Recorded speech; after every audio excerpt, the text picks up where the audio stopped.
Hello everyone, welcome to the Varanus podcast on the Trap Talk Reptile Network, the coolest reptile network in the world. How's it going, guys? Hope everyone's doing well. Just wait for a few more people to log on.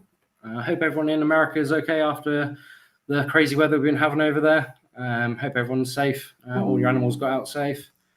Tonight we've got Ross McGibbon on, coming live from Australia. It's a little bit choppy on his end, so we'll try and deal with that. Without any further ado, I think we'll get Ross straight on. He's a busy guy. So here we go. Hi, Ross. How's it going, mate? Sorry, mate. Oh, start again. Go on, Ross. How are we doing? Good, mate. How are you? Yeah, all good. Like I said, a bit choppy your end, but we'll try and get on with it. And any stage it gets too bad, I'll just chuck you out and then just sign back in. Too easy. So let's go on with it. You're a busy guy, so let's start with, you might as well introduce yourself, Ross. What get you onto herping, herp photography, that kind of thing? Yeah, so I'm just a herp photographer and do a bit of snake catching and stuff like that. That's sort of what actually got me into the herp photography. You know, probably got the usual story, obsessed with reptiles and dinosaurs as a kid, just like pretty much everyone else who listens to this podcast. And then, you know, once I realized that reptiles were, you know, little living, breathing versions of dinosaurs, I was pretty obsessed. So my attention sort of went over to reptiles. And then, you know, my young adult years, I started to do a bit of snake catching. And that led me down the path of meeting other herpers and, you know, people that were actually into wildlife photography.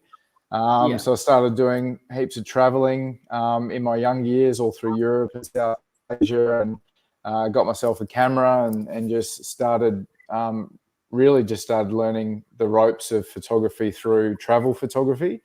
But then quickly realized that wildlife was sort of where I wanted to focus my passion on. And started snake catching with a bunch of fellas that were right into photography, and they invited me on a trip over to Thailand and Vietnam. And 2 weeks after that trip, weeks over there, I was just hooked on it by the time I came back. So that was 2015 now. So been going pretty hard at the herping and the photography since then. And nice. That's sort of what led me down the garden path of herp photography. Sweet. The snake catching, Ross, what part of Australia was that in? Was that the East Coast? I think I remember you saying before. Yeah, kicked off doing it over on the Sunshine Coast in Queensland, so the southeast corner, and also in Toowoomba as well. I used to work in Toowoomba and live on the Sunshine Coast, so I'd snake catch basically in Toowoomba and on the Sunshine Coast. So what sort of were you getting there? The Eastern Browns were your biggest nuisance, were they? Or Eastern Browns were probably the most popular larger lapid around Toowoomba, because it's a lot of farming, rural region, so they were definitely the dominant species there. Red bellies. Nice. And then once you got to the Sunshine Coast, it was a lot more diverse, but lots of carpet pythons, lots of tree snakes, Eastern Browns, red bellies. But it's one of the most diverse parts of the country for elapids over on the Sunshine Coast. So it was a really good spot to start snake catching and getting into the herp photography. And then moved over to WA to come over here and explore this side of the country, and then got a good job and met a girl over here and ended up staying. So WA is home. Nice. Yeah, it's my favorite part of Australia for sure. You got everything over there. Best beaches, best herps, best everything. It's just a bit expensive on that western coast. Good. It's pretty good. We gotta try and keep. We always joke about keeping it quiet from all the East Coasters, because we want to try and keep it as less populated as we can. Yeah, I think that's the allure of it for sure. It doesn't take very long until you're proper Australia, I like to call it. Do you know what I mean? That East Coast is so many tourists and so populous now that that west coast. As soon as you drive north out of Perth, it's just like, oh my god, this is what Australia is. But yeah, exactly. So, yeah, we in February, me and my partner bought 5 acres up around an hour north of Perth, and we've got like heaps of big trees and grass trees, and it's actually a pretty cool spot. We've got a resident Varanus tristis in our yoga studio down the back. Oh, nice. Not jealous. Pretty funny. Freaks out all the women doing yoga down there, but it's pretty good. That's good. What is it? One of the darker ones that you get around Perth, or do they start getting lighter as soon as you get sort of out that Perth district? Yeah, one of the darker nice. variants, but they've still got the lighter head. So they're fairly pretty, but yeah, I've seen a lot nicer over in like central parts of Queensland and stuff. Yeah. You get, really like purple flecks on them, and they're really beautiful. I got one up near Broome, the same, with that sort of bluish purple on the back. But those black ones around Perth Hills are pretty special as well. Those they're cool. Ones, and they're just so charismatic. They're just cool little lizards. Every time you encounter one, you just want the encounter to go for as long as possible. Yeah, definitely. So, do you have any inspirations in herp photography, Brian, or anyone like that? That seems to be a lot of. It was definitely one of mine, Brian Bush. Yep, good old Busho. He's such a legend. He's a mate of mine over here, and he's a bit of an inspiration. Still going strong. I think he's just shy of. I think he's probably like 74 or something like that now. Yeah. Bit of a weapon, but really what inspired me was just being jealous about every time I put on a wildlife documentary, watching the people on there go to these secluded places, having these adventures, finding all the species they were after. And I reckon that is probably one of the most rewarding things, as you would know, going to a totally new location and then photograph the species that you've seen in books and seen on TV, and I think that's probably what motivates and inspires me to get out there and do it. So after that, you go. I said you guys are spoiled in Australia as well with the amount of herps you got, and then you've got all the iconic ones. Thorny devils, bearded dragons, frilled dragon. There's just endless. I could list them off. Monitors. You've got one of the highest species-wise monitors in Australia, especially the dwarf stuff. It's just I call it the Mecca is Australia for sure. Yeah, it is, and I'm very lucky to have been born, in this country as a bit of a reptile nerd. So pretty happy about that. I do feel for you guys that were born over in the UK. So I've come to Indonesia. I'm in Indonesia now. I've been able to compete a little bit with Australia's stuff, but the UK we're stuck with 6 species, and it's just, you can tick them all off in one day, and we got some cool stuff, but nothing. We haven't got any pythons, no monitors or anything like that. So you guys are definitely lucky. So we always try and help you poms out when you come over here, because I know how starved of you are over there. It's a long way for us to come as well. Do you know what I mean? It's like a long way, but I think once you get there and you feel it out. In the UK and England especially, it's very specific spots you need to know. You need to be in the know to sort of get. And Australia is a bit like that, but still, even just driving around or just looking in, you can go on a hike and find some really cool stuff. Just in Australia, you don't know how lucky you are, or maybe you do know how lucky you are. I do, because I've been to about 30. I think I'm up to about 37 countries now, and every time I come back to Australia, you just you do realize how lucky we have it. So it's really good. It's not lost on me. No, that's good. The main thing, Ross, that you're known for is obviously your photography, mate. I guess amongst other things. Should we just talk about some of the kit you use, what you've been using? I know you said you've hung up your camera, so you've not been that active, but what camera gear do you use? I've got an R6, Canon R6. That's the third camera body I've had along the journey. And yeah, by far the best. It's pretty much what I'll sit on for the foreseeable future. And yeah, it's amazing. I'm very happy with it. I've had it for maybe 18 months, maybe 2 years.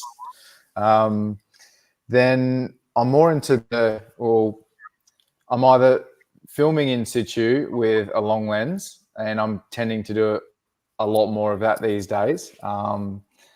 But what I really sort of, I guess, was known for when I first found my own sort of niche and style, I thought the best photo was close as you could get, wide angle, showing as much detail of the animal as possible, and as much of the habitat as possible. And then once my photography skills started to get a little bit better and I started to sort of figure out landscape photography, or the components of that, because I needed to merge the two for my style of photography. So it wasn't just about getting a macro lens and getting as close as possible and then just having a black background or something like that. I thought, well, that's only one element of the photo. I want to show, the habitat that it lives in, the tree that I found it on, or, the time of day it is. So I started getting creative with, sunsets and sunrises and, even using the stars and doing a bit of, nighttime photography, astrophotography, bringing those elements in as well. So for me, that makes the best photo to look at. And I think that's what's helped me be fairly successful in that space, just being able to show that. Yeah, I was going to call this episode the king of the wide angle. The king of the wide angle. Yeah, I mean, you're probably one of my biggest inspirations. That is exactly what I like. I mean, it sort of went the other way. I'm glad it sort of evened out a little bit now. Everyone was doing the wide angles, probably because you were taking such good shots, and that's all we seem to see. But like for me, like you were saying, there's no better image than seeing that reptile that you found with that background of the habitat. It's got all for me, it beats any sort of, like you said, macro with a blacked out background. So yeah, you were a real inspiration for me and a lot of others, I think. Yeah, well, in saying that, now I went over to Sri Lanka in January and February, and I only took just a very small portion of my photography gear because it wasn't really a photography or a herp trip, so to speak. But I did want to do a little bit over there, so I just took a very small sort of version of my kit over there, and I was trying to do more macro style photography, and I was like, oh wow, I really need to sharpen these skills, because there's guys out there that just nail it. They've got all the right kit and they just nail the macro photography. So I remember looking at their shots going, I can't even do that. So I've kind of stuck in my lane, maybe a bit too long and maybe to my detriment, and now I need to start doing a few other things as well. But yeah, I still love the good wide angle. So I'm mostly using Canon gear. I've got a 16 to 35 mil. Probably the newest edition is the 8 to 15 fisheye. Still playing around with that. There's a lot of distortion in those shots, so sort of still really figuring that lens out. But I do like that it's just autofocus, because one of the big problems I was having was I was using my Venus Lauer 15 mil. And that's an amazing lens, but it's fully manual. And the amount of frustration that can add to a shoot when you've got an animal that's moving, you can't focus fast enough. You're so close with a macro lens that if you just get the animal moves they can just move like a couple of mil, or you move a couple of mil, and then your shot's out of focus. And it can be pretty disappointing if you don't pick it up on the small screen on your camera, and you get back to processing and you think you nailed this shot, and it's out of focus, and it just it kills you. So, well, I was literally just about to say to you, yeah, it's nothing worse when you get them home, you load them up into Lightroom, and you're like, the eye's out of focus. I just took some Priscina shots actually. I had that exact thing happen, and pretty lucky now that AI tools and even what's on Lightroom and stuff is pretty good at that sharpening. Like going back, I don't know, even 2-3 years ago, they would just been rubbish images, and I managed to pull a few of them back just by using that AI stuff, and you don't sort of lose any of the quality. So we're super lucky. I don't think it's been as easy to take a half decent shot now and make it a lot better, which helps a lot of people. Do you know what I mean? Like I said, the whole thing was focus, then it's eye, which is, I think, the most important bit to get right, which is just slightly off. And you're like, it looks absolutely perfect on that small screen. I shoot with a Canon R6, and amazing camera. That mirrorless change is literally everything I wanted in the camera now. I can't really see, unless it dies, I can't really see needing to upgrade or anything. It does everything I want it to do. You go. No, go on, Ross. I was just going to say the only downside is lenses now to go with it. So I've just got an adapter ring that I use, and then I use all the old lenses and stuff. So I think we're pretty lucky because those old lenses now, which were pretty expensive, have dropped considerably because they got all those RF lenses. I picked up a 24-70 L lens in the EF type for like I think it was like $400. It's like, and it's like amazing. And like I said, just use that Canon adapter. And that was, go back a year or two or something. It was probably $2,000 that one, or 1,500. So I mean, the downside is the better the technology gets, especially with the post processing. It does, I guess, it makes crap photographers be able to come up with a good image. So I think it lessens the quality of the photographer now that the tech is getting better and the software is getting better. I'm from the music industry where I learned on vinyl decks to mix properly, and now everyone can do it on a laptop or PC. And it's just like I pretty much stopped DJing because these people were still getting bookings for events, and they're just doing it on laptops. Like, that's taken no skill whatsoever, and unfortunately I think that's going to be the same. I mean, your camera phone now is so good. I've got a Samsung S23, I think it is. And it's like sometimes I use that, and I think it's got an AI thing built in. It takes a better photo than me getting all my gear out and doing it, which, like I said, for us guys that have been doing it a long time and doing like your DSLR, and I started on film, and that was obviously a complete nightmare. Even the DSLR stuff, the non-mirrorless stuff, it was hard work. Do you know what I mean? Yeah, well, I was just about to say that. Like, I'm sure the guys that shot with film are probably looking at guys like me say this stuff and be like, mate, you're one of those guys relying on technology. So can you imagine Bushman's been about so long? Some of those shots he's got like from ages ago are so good, and plenty of other people as well. But can you imagine going on a herp trip, spending hours and lots of money just to get home, and like half of mine would have been overexposed or underexposed, and must have been heart-wrenching.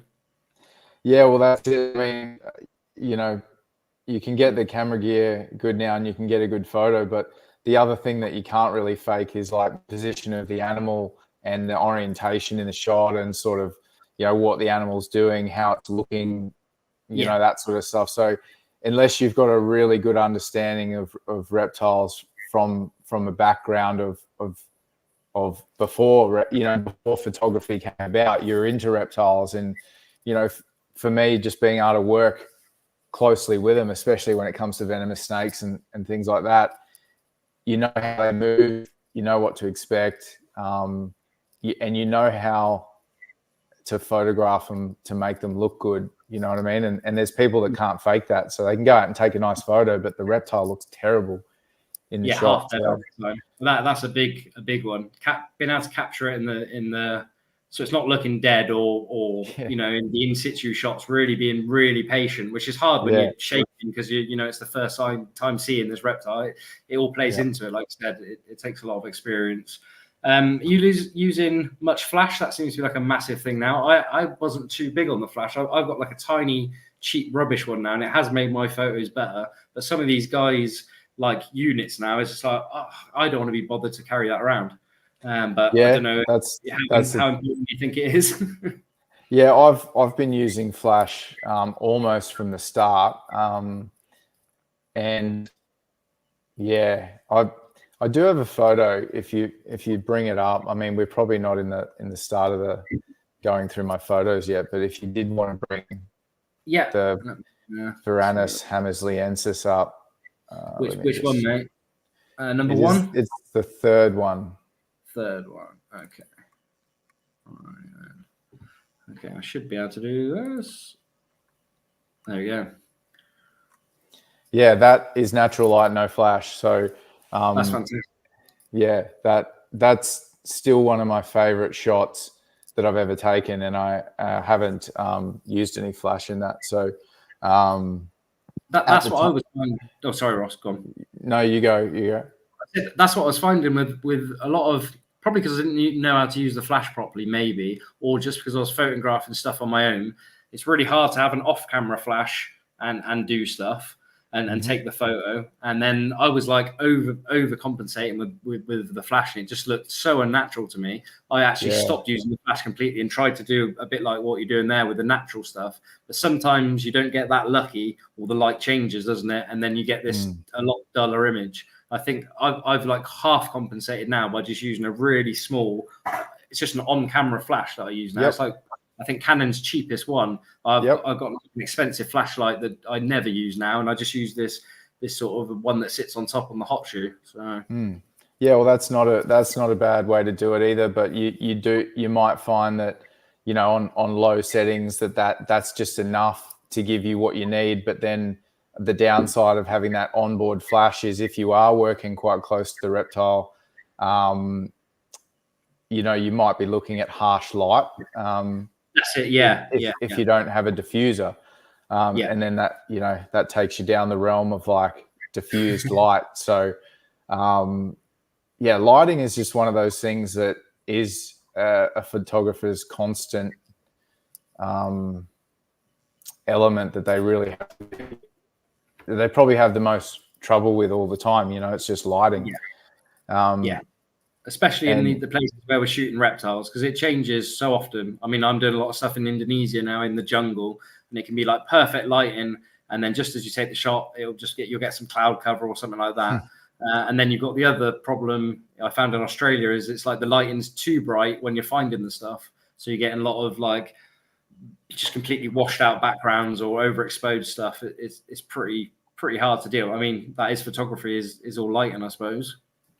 Yeah, it is. And I sometimes sort of marvel at how many skills a herp photographer has to have as a photographer. So once you get into the realm of being a good herp photographer, you start to catalog your skills, and you're like, oh man, I've got to be able to shoot in pitch black, forest, in overcast, where the sun's coming through the clouds 1 minute and then, you know, going behind the clouds the next. And you've got to do all of these photography skills whilst manage an animal, you know, and sometimes that's a venomous animal that, you know, wants to have a piece of you as well. So it's like, sometimes when you actually sit back and look at a herp photographer's job, you're like, it's a hard job, and it's pretty hard when you do it by yourself, which a lot of my herp photography is actually by myself. So sometimes when I do have an extra set of hands, it's amazing. You're like, oh, this is so much easier. But, you know. Yeah, Brian, literally, I think 99% of my stuff's been on my own. I like going out sort of herping on my own. I had Brian on the last trip that we just come back off, and I was like, oh my God, this is a dream. Do you know what I mean? Just have something there, you're just like, oh my God, it's just brilliant. It's difficult. And like I said, the venomous stuff I haven't even, apart from vipers and a few cobras, like the elapid, I wouldn't even imagine. I mean, the stuff I've got of Australian elapids is from 2 foot away with a zoom lens or something like that, I think. We had a steg notice, which, like, you know, like your slaty grey, they got one in Papua, and it's just like, even though they're not like super venomous or anything, you're just like so wary of it. So I couldn't even imagine. We found a couple of they're a nightmare to photograph. I don't know what the Papuan ones are like, but they're a nightmare over here. Like, Oh, Yeah. just the worst. And then we saw a couple of Ikehika, and I was just like, we were just so remote. I was like, it's not even. I mean, both me and Brian are pretty apt at handling venomous snakes. We've been doing it a long time. I was like, mate, if one of us just gets an unlucky bite, we are completely done here. We are so far away. And even Australia can be a bit like that in some places. Do you know what I mean? It's pretty difficult. So you got to be super, super careful. I know. Yeah, I know exactly what you're talking about. And I'm sort of the guy that I won't let not having someone with me or stop me from going out and doing it. So with that, you had to get pretty crafty at some things, and then also,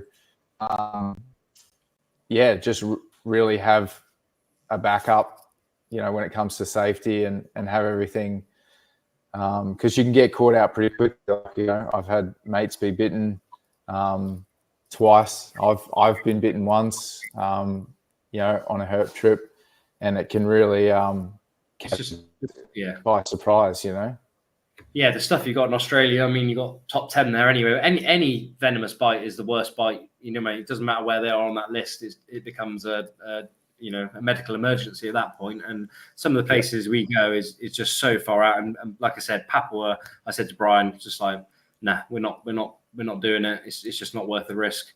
You're miles away. And even if you get to the closest city there, they probably haven't even got the anti-venom. I mean, Australia's pretty lucky. I think you guys are pretty stocked and prepared for it. I mean, they'll probably just laugh at us.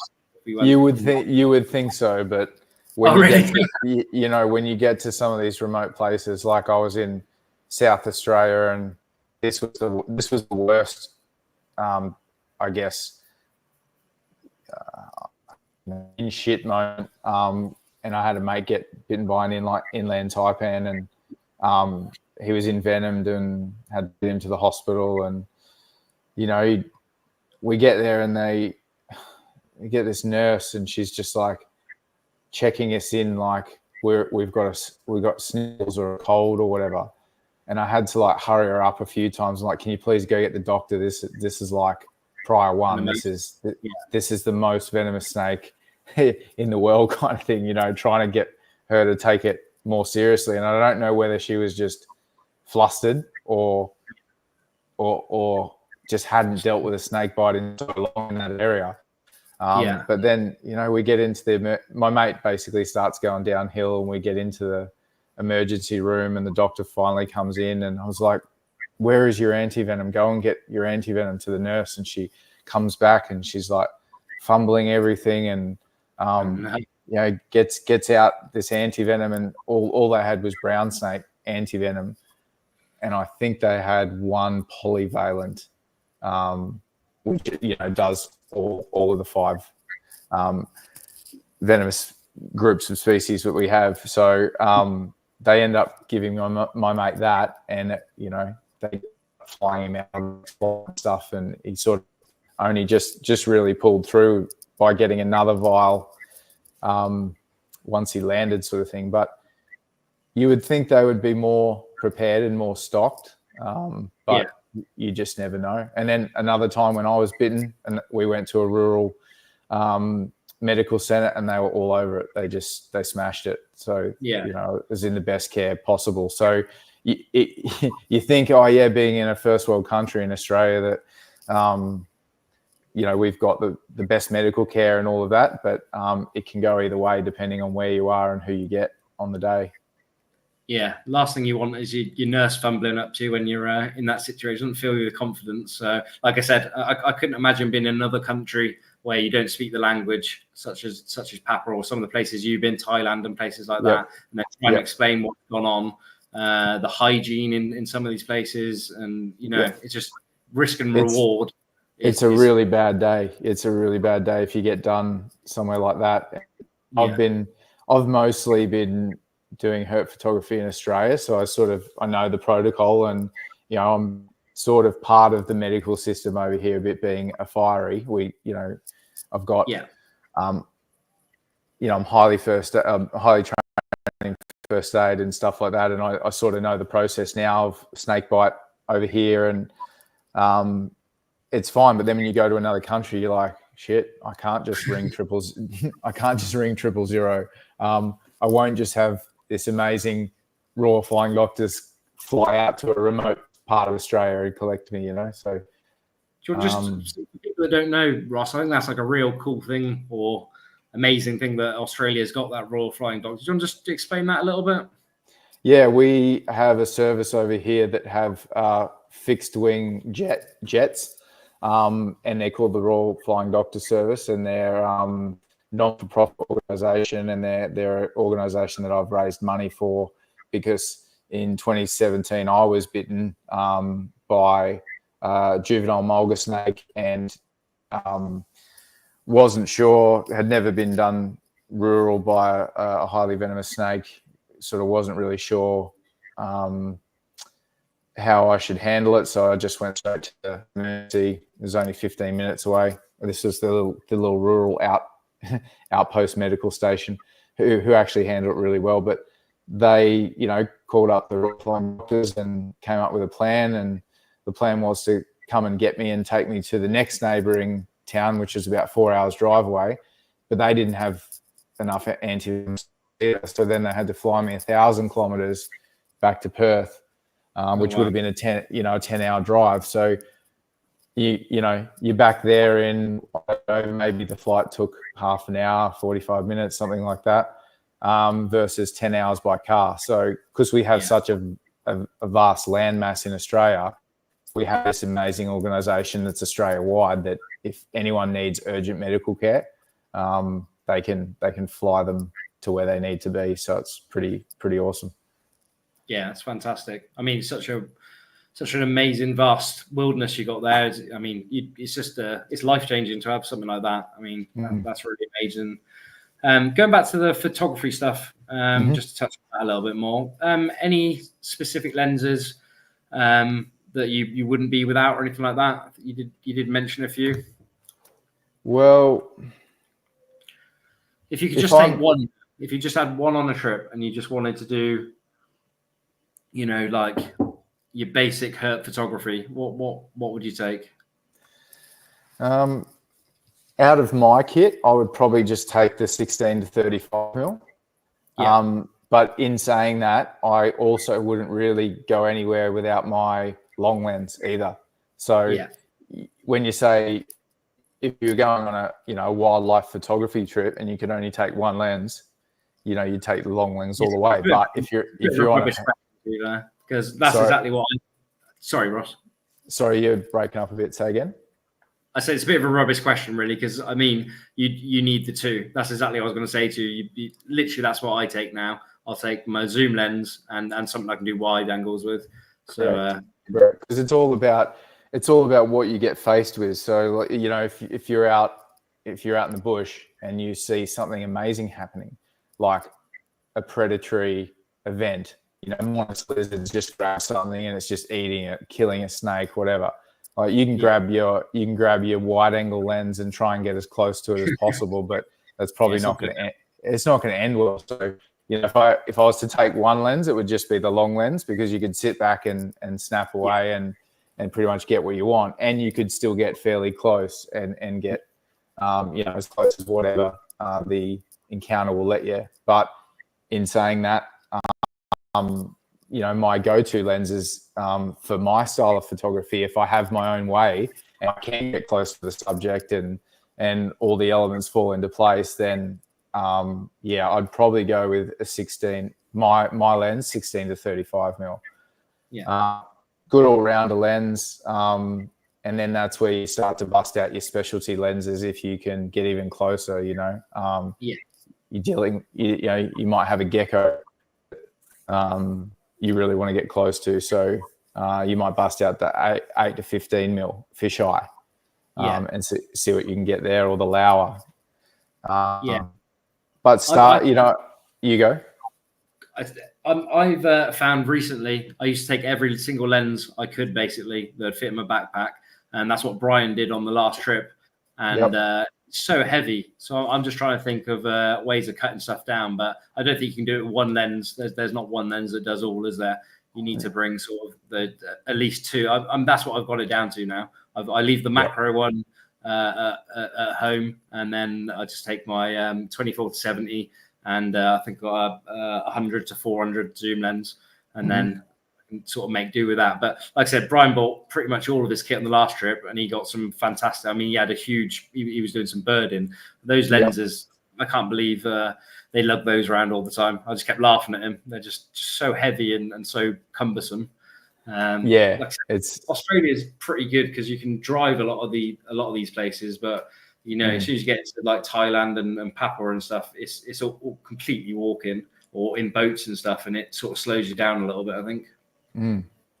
Yeah, well, and it's also a really nice thing to do if you've just got your long lens and you just go on an afternoon walk or a morning walk, and you know you might be, say you're in the Kimberley or you're in the Pilbara or whatever, you might just walk along a gorge and you got no one else in the gorge with you. You're just cruising, going really slow, just looking out for whatever you can find. And the amount of times I've done that and just got really cool encounters and really cool in situ shots, and that way you can just photograph anything you come across from a distance. And you know, the in situ shots aren't something that I'm known for. It's not something that I get a lot of attention for, because people like when they look at a photo, they like the reptile up really close, and they like the background or the moon, and they're the stuff that gets a lot of attention. So that seems to be what I'm known for most. But I still really love walking around just with a long lens and seeing what you get. It's like, for sure. Do you want to talk about any post editing stuff? It's become pretty important. Like your Lightrooms, is that what you're on, Ross? Yep, always started on Lightroom, and I've just basically updated it and just kept with the latest version of that. But I haven't even used it in the last, like I said, I've got all those Sri Lanka photos still sitting on my hard drive, and I haven't been able to process any of them yet, or even look at many of them. So I'm pretty sure Lightroom's got more AI technology this year that's come out, and I haven't even explored that. So all I really use it for, like, I don't Photoshop images. I don't mess with them too much. My idea of, like, when I started considering myself a good photographer was when I could get the shot and it needed as little work in Lightroom as possible. That's when you start to go, okay, if you're doing that consistently, that's when you can start to be a bit more proud of your work, I think. Whereas if you're taking these rubbish shots in the field and you're really spending a lot of time, and look, everyone does it. We all do it. I still have to save the odd, train wreck of a shot. And it's good that we have that, How that R6, how close do you reckon, like the images I take on the R6 look amazing sometimes on that little screen, and then when I load them up into Lightroom, it's just like a different image. Are you finding that at all, or not? Just the color. Maybe. Yeah, maybe it has something to do with, I don't know. I don't even know the technology of the R6, whether it's got enhancers or something like that, that sort of try and show you the true image or its full potential on the screen. Yeah, you can get it to that. I mean, pretty quick with Lightroom, you can get it there. But I just found, I've gone mirrorless. It looks fantastic on the viewfinder and the back of it. And then I loaded it to Lightroom, and I was like, that's not the same image, surely. But a few tweaks and you get there. But I don't know how true. And like I said, I haven't looked into whether, like you said, there is some sort of AI or something in there that's giving you, you've got everything there to make it this image. Maybe I don't know. I was just seeing if you'd found the same. Not too much. Maybe it's something that I'll take notice of now. But I don't know. Sometimes you've got too much glare. It doesn't look very good on the camera. And then what I always do though is if I'm out on a herp trip and I've got time at night, like, you might be photographing during the day and then you might have a bit of time at night if you're not herping and stuff. Sometimes I'll look at my photos at night and you just get a way better representation. Yeah. I do it every night before I go to sleep. I look at the day's images, and it looks. I mean, that's where it's coming from, really. I was looking at the images on there, and I'm like, these are like some of the best shots I've taken. And then go home, load it to Lightroom. I don't know if the screens are different, maybe on my computer compared to that R6. And it's like I said, you can get them to it. What I've done now is I'll edit them on Lightroom, and I'll actually load them onto my phone and see what they look on my phone. And see if there's any discrepancy there, because sometimes that can be way off. And then, like I said, a lot of the images we're using, if they're not for books and stuff, are for social media. So I've started using that Samsung S23 has got a really good. It like adds an extra little bit on what Lightroom does. Again, so what computer are you using? Because it could be the color setup of your monitor and the light setup of your monitor. It could be. It's just it's a Samsung. I don't know what they call them. It's a Samsung laptop. I don't know what the model is. Yeah, I don't know what. It seems very different. Yeah, that could be your issue. I've always used a Mac, and I've probably had a new MacBook Pro for about maybe 18 months now, and it's awesome. So I probably don't get as much discrepancy between the two.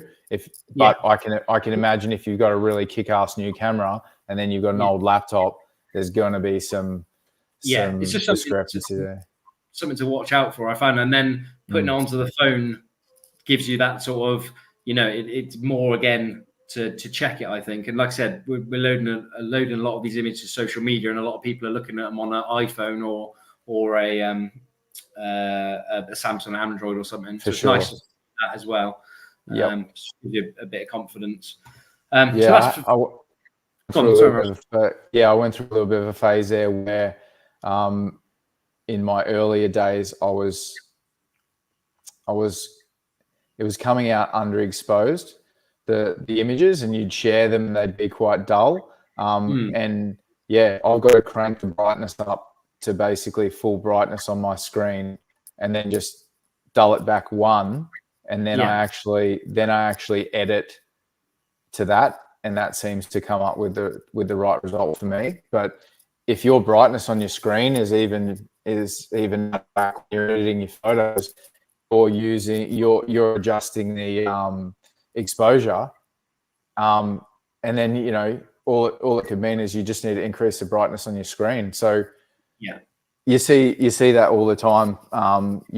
People that are sort of newer to the photography and just putting out a really shaded, underexposed image, and it's mostly because it probably looked great when they edited it on their laptop. It's just something I've learned over the last couple of years that, like I said, put it onto your phone, and your phone, even that S23 will tell you if it's like underexposed. You literally click a button and it will expose it up, which is basically what you can do on Lightroom. It's nice to have the check, just to check on the two. Like I said, it sounds like Paul saying Mac color is mad.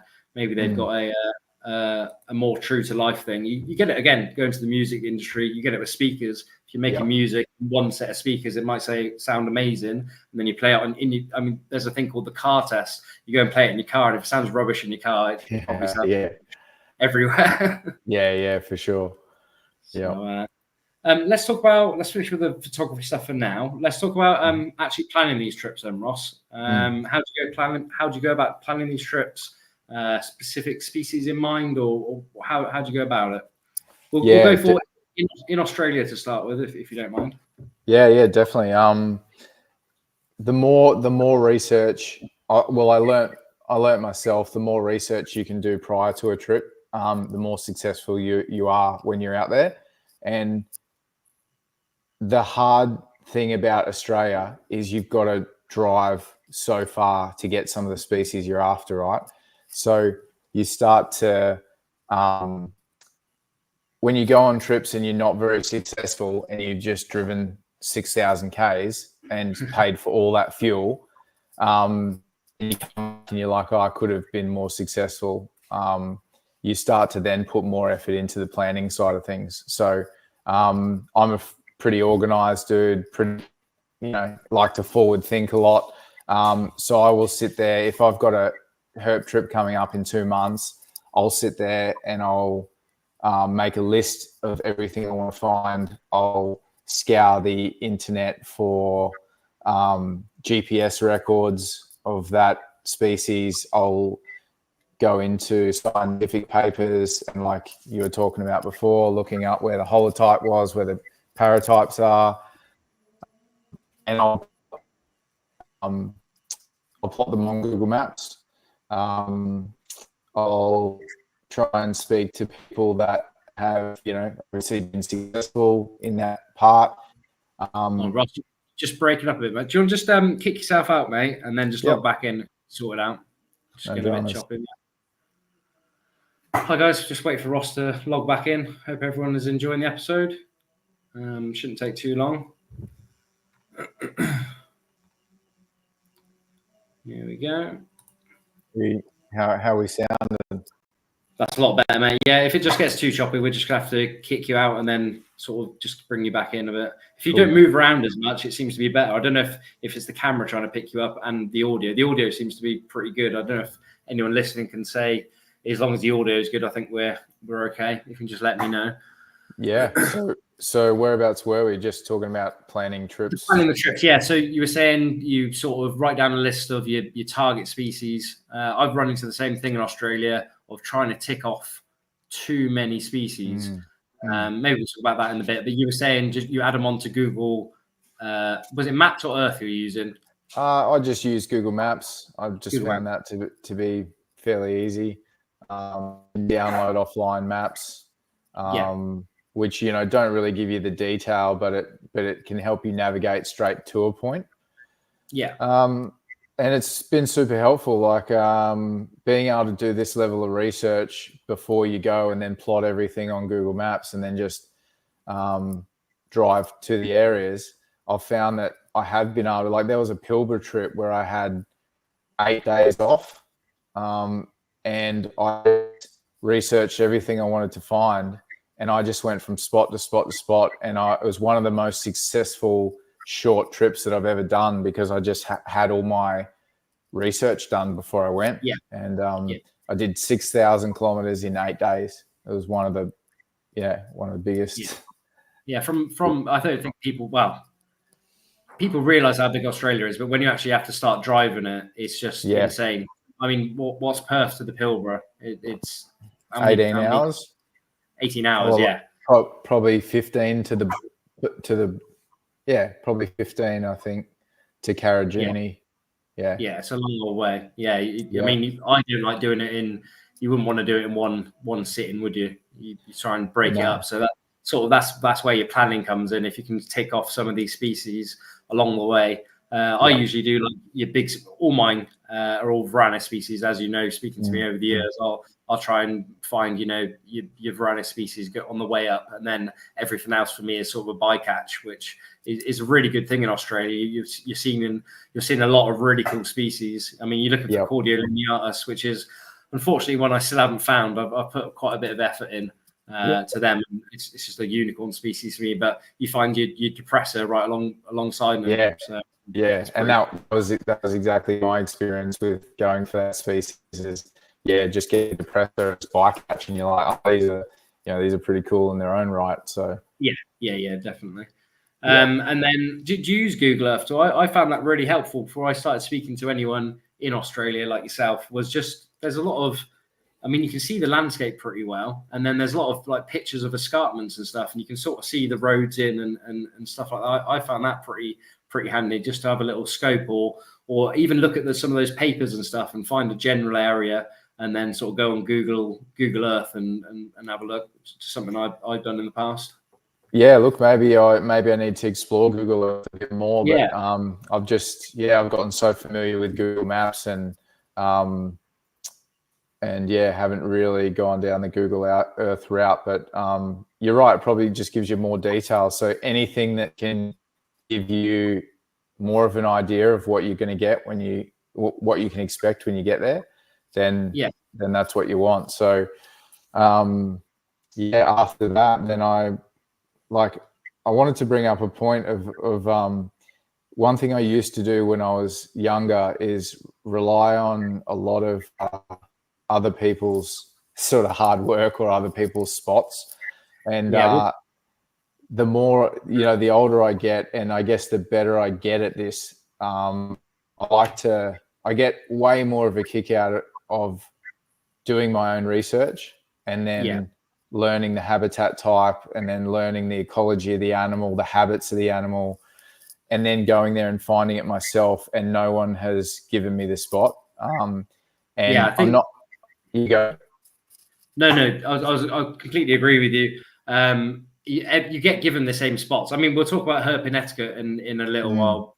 We'll bring it up there. But the spots that people have really worked for, I mean, I've given you one that nobody else knows about. That's like a special spot to me. I'm not going to that way through. But everyone's got a spot where, those Mitchellii in Darwin, for example, every single person that's seen a Mitchellii is gone to that spot in Darwin, and it becomes a bit boring. And like you say, I think it's difficult for us guys from the UK and stuff to come over to these places. And I give people a few spots that I've been given. The general spots you want to give some, because it's a long way to go. But you're completely right. If you find your own spot, there's nothing else like it. And I didn't want that to sound like, No,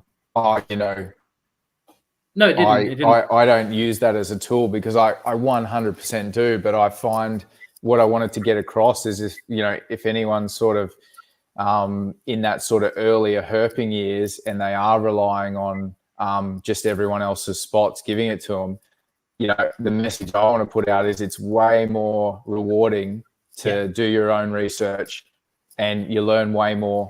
And then the feeling of getting it isn't cheapened by someone just giving you the spot and you go there and find it, So I guess what you want to do, it's like start off relying on other people's knowledge a lot when you're younger, and then as you get older, you want that scale to drop off where you're relying on your own knowledge.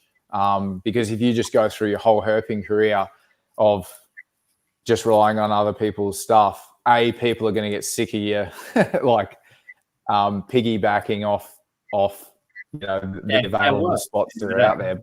But it is different when you're in another country, and I will say that you need to rely a lot more, and this from coming to Australia, you need to rely a lot more on people giving you information, because you're literally flying blind. You're coming in here, you may have never been to Australia. You've got all these species that you want to find, and you've spent so much money trying to get here, and then so much money to travel around. And that is why I do try and help out people that have good reputations, and that when they come over here, is you do try and steer them in the right direction, because it's if you've ever gone to, you go. I said, what ends up happening though, when you start speaking to a few people, is you just get given the same spots. There's like general spots that I'll give, even not as an Australian, that I know won't upset anyone. Do you know what I mean? And then you've got, I think for your first trip, you need to speak to someone and get those general ideas, and it gives you like a good base to start with. But again, talking about the photography, you're going to end up taking the same photo that there's only so many rocks in some of these areas, or so many trees. It's the same photo every time. So I think once you've got that out of your system, you can learn a little bit about where, this is, where everyone's finding them, this is where I found them. Maybe go look a few kilometers down the road, and you might find somewhere even better that nobody else has looked. Exactly. Like I said, going back to that Google Earth, you're really lucky in Australia is you've got such a good road network that's been covered by Google Earth. So have a look at that spot that somebody's given you, and then you can actually go on the road, and it'll give you the habitat around you. And that's why I think Australia is like one of the easiest places and one of the most fortunate places to herp, because you can literally drop yourself on that road and then look around the habitat, and you might find another escarpment that people just drive past. That's what I found with the repeated trips I was doing there. So you're completely right. Yeah, you need to, once you've sort of got that out of your system. I think the biggest one, Ross, is when you've traveled so far, like you were saying, you really do. It's a lot of money, a lot of time. You really do just want to see one, and then once you've done that, you can go, okay, well now I've ticked that one off, but maybe I want to find them in a different area, maybe. Yeah, and that can be the beauty of herp is you might go, okay, the first one I found was someone else's spot, And, you know, the next time you go back, you might just go, okay, well, now that I know the habitat they're in, I can just drive until I see that habitat, and I might go, oh, cool, there's a rock escarpment that looks exactly like the one I found an hour ago. I'll go and have a check out in that. And then you find one in there and you're like, I found that. No one gave me that spot. I picked it out, you know. So everything you can learn about the species before you go, that's the gold, you know. Oh yeah, 100%. So when you're, I've changed my mind a little bit on what I would do if I went back to Australia now. Before, I would try and do as much driving and tick off as many species as possible. But now I'm thinking for like Cordialineata, so I do just a trip, just to tick those off. Or, I mean, they're probably super easy. Do you think the better way of doing it is, instead of trying to cover a big area, try and get a few targets in a small area, like stay in that area? So what I was doing in Australia was like, right, I'll stay in that area for 2 days. If I don't find that 2 days, I'm going to move on to my next target and go for that day. What do you think is a better trip, or how are you doing it now? Are you doing like specific species, or? Well, here's where it, I guess, comes into what people want to see the most in the wild. So for me, usually at the top of my list is, you know, leopards and snakes in general. And then Varanus are a close second to that. So basically my herp trips revolve around snakes and Varanus.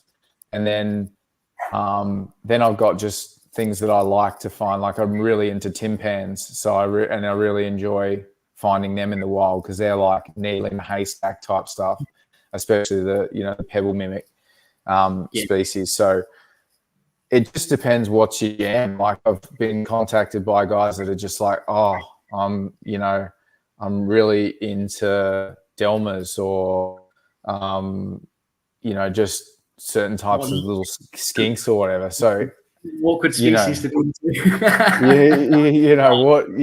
Like, it's all about what your jam is. And because for me, I've always liked the adventure of catching venomous snakes, and it's usually been about that sort of stuff for me. So I'll target, taipans, and I'll go and look for taipans, but then I'll make sure that I have time to find other target species that I want up there. And usually monitors are sort of up there. So But are you doing like big long routes, or you go into like an area where you're going to find, like, I don't know, like if you're doing inland taipans, for example, you go around that South Australia, Cubopedia, whatever area, and just focus in there, or are you planning like bigger trips? It all depends on, for someone like yourself, you might go, okay, I'm coming to Australia for 6 weeks, and you a herp trip, and you go, okay, what are the ones I want to? And I've done 6-week herp trips.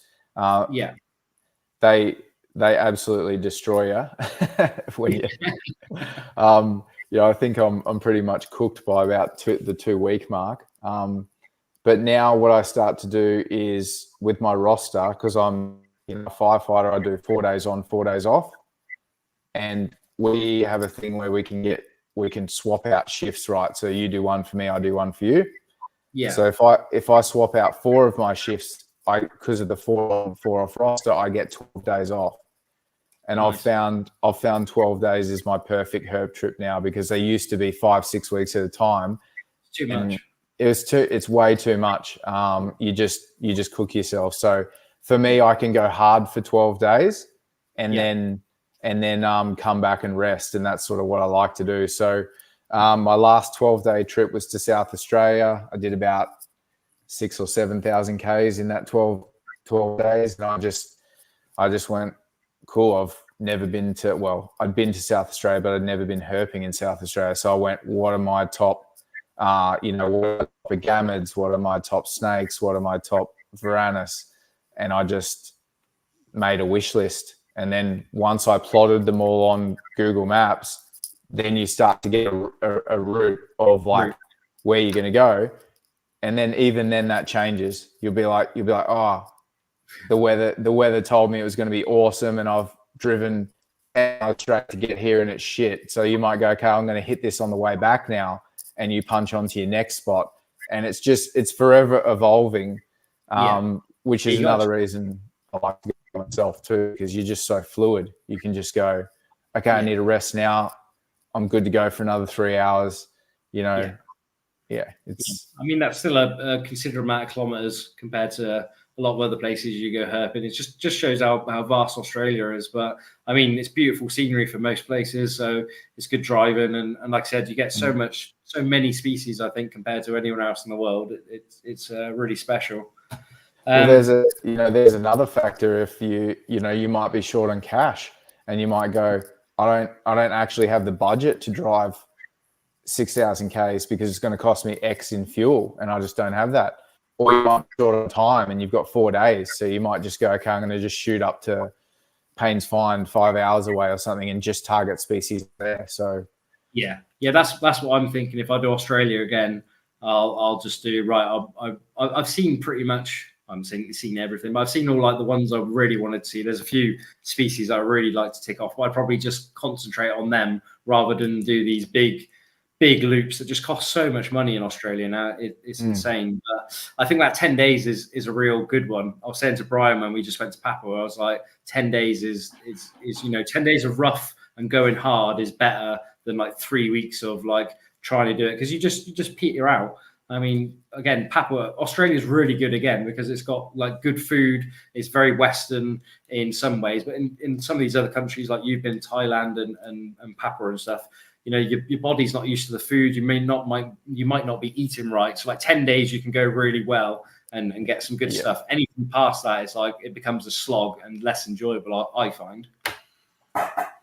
Mate, I might just jump back out and jump in again because I think you were going scratchy there. Okay, mate. So this is what happens when Indonesia and Australia and the whole world try to connect up. I hope you guys are enjoying it. I hope the audio is not too bad. I don't know whether to get him to turn his camera off and the audio might be better. I don't know if Paul's still on, if that'll sort it out. Good. All good, mate. I don't know whether to get you just turn your camera off, Ross, and do it that way, if you don't mind, if that might work. Or we can try just doing it with how it was. Oh, it's not too bad, Paul said. We'll stay how we were. You can hear me okay? Yeah, all good. Sweet. Yeah, you just lost you for probably like 20 seconds. You were just scrambling. You've gone pretty scratchy. Just go back out and come back in again, Ross. We'll try again. Okay.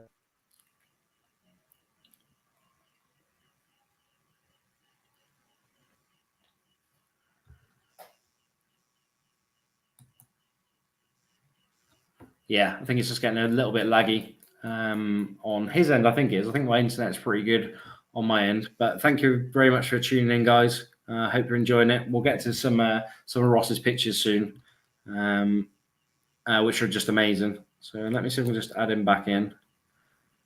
All good? Ross, I think I've got 2 of you now, mate. Kick that on. Right, you're good. Yeah, for some reason we had 2 of you come up, but I think we're sorted now. Obviously, everyone in Australia must be putting the kettle on or something. Something like that. It's what, 8:30 now. I was done with dinner. Oh yeah, I can't hear you, mate.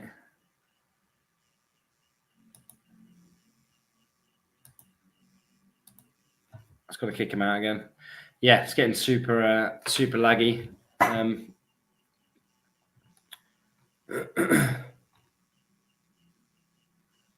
See if we can get him back in. What's everyone been up to? What's everyone got planned for the day? What are you up to today, Paul? Anything interesting? Got the little one? I'm hoping the photos and stuff will be okay. Like I said, I don't know whether to take his camera off.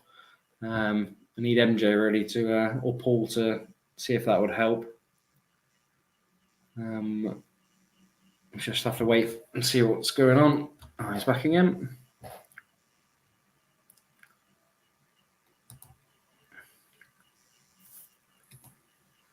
Oh, that's cool, mate. Ross, how we on? Back?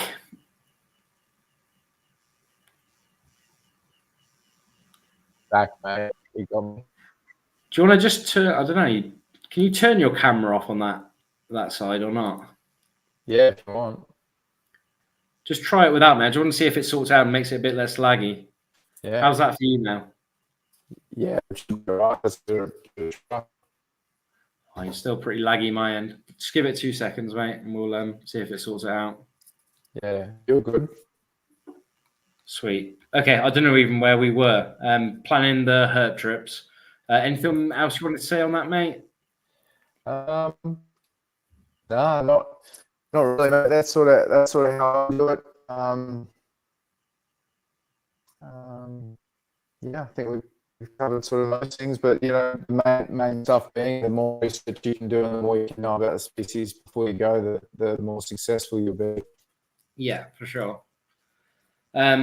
Let's try. It's still a bit laggy my end, mate. I don't know how we're gonna sort that out. Hopefully it sorts itself out. Is there any essential gear you take or any safety gear or anything like that you take on a herp trip? I think it's pretty impossible. I think I was saying to you earlier, Australia is like this amazingly, it feels like you're amazingly safe when you're in your car or you traveling along and you got your aircon on, everything's going well, but things can change pretty quickly out in the bush. So maybe just talk about some essential gear you might take on a trip with you. Yeah, probably for years I had a sat phone, and then it died. So that was probably the major thing I had, because after I did have a snake bite incident, I remember I had an EPIRB, which is just like portable located sort of thing. It was a fairly rudimentary one where you just used to set it off and would just ping your location. And that would go to what's called the Maritime Safety Authority over here in Australia. And then they would go, okay, someone's in trouble, they've activated their beacon, but it's on land, they've still got to basically send it. I'll have to kick you out. Sorry, mate. Yeah. You're just getting super laggy. Are you on Wi-Fi or on your phone's I'm on internet? I'm on Wi-Fi, but yeah, sometimes we have a little bit of trouble where we are at, at night time. Just I don't know. I can jump. You're coming through a bit better now. Let's carry on with it. I don't know if your phone wouldn't be any better if you logged onto Wi-Fi onto that network. Can you do that or not? What's that? I'll carry on, mate. You sound perfect now. We'll carry on. Yeah, I just jumped. We've got the option to be on normal Wi-Fi or 5G, so I just switched over to 5G. So that sounds amazing. You could probably turn your camera back on. That sounds perfect. All right. Cool. Start cam. All right. Let's give that a razz. Yeah, that's way better, mate. Yeah. Oh, right. Let's go back. Good. All right. 5G for the win. Oh, mate, you wouldn't believe how much better that is. That's something I've learned. Then I'll ask the guest if there you go, 5G is better. Cool.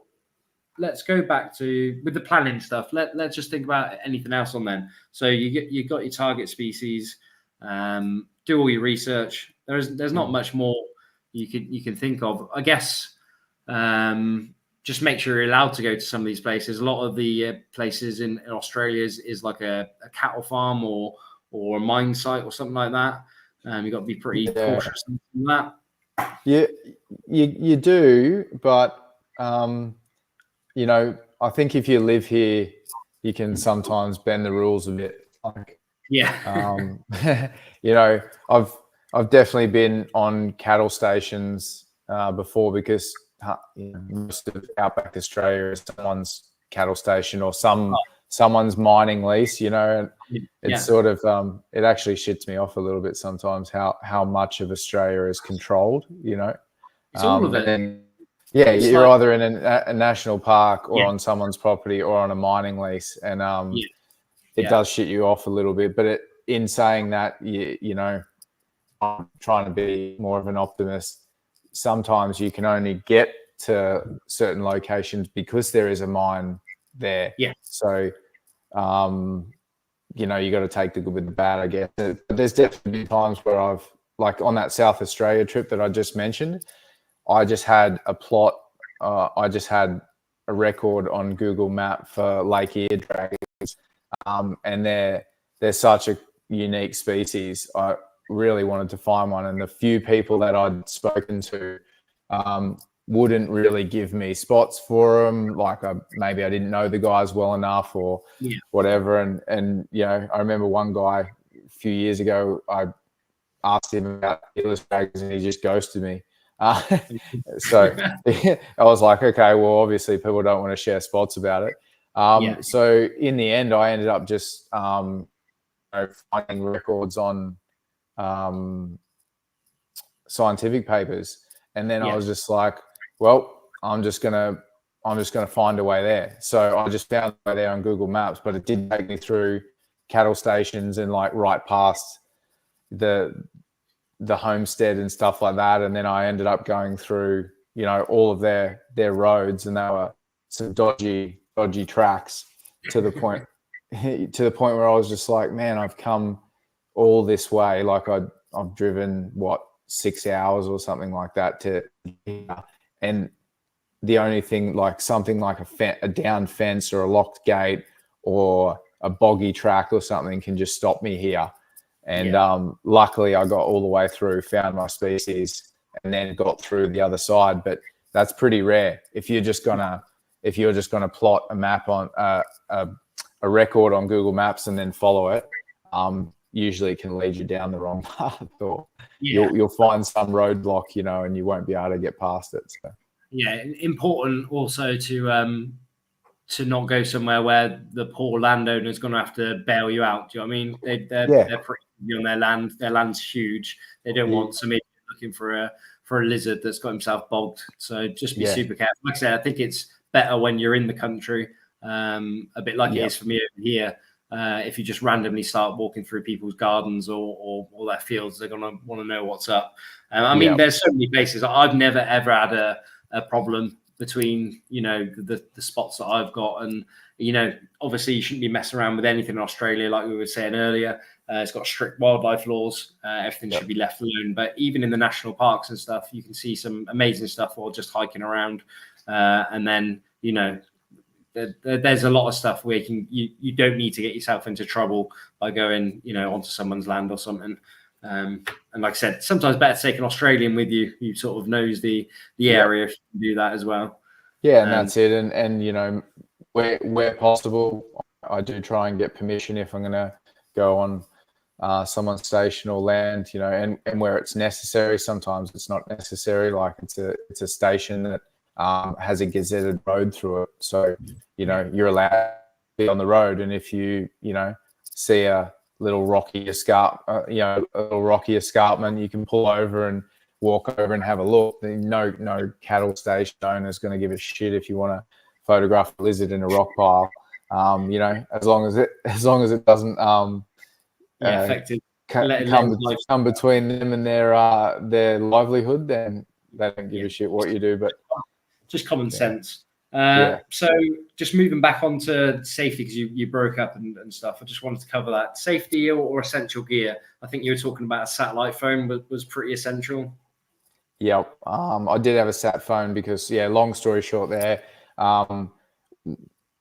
if you use your old school EPIRBs, they go to the Maritime Safety Authority and then they don't have positive comms with you. So you could be bleeding out, you could be, you know, bitten by a taipan. They're just going to... Just explain what that was. Is that like one of those beacon things, Ross? Or it's like what they have on boats, right? So they're just a portable locator beacon that you set off.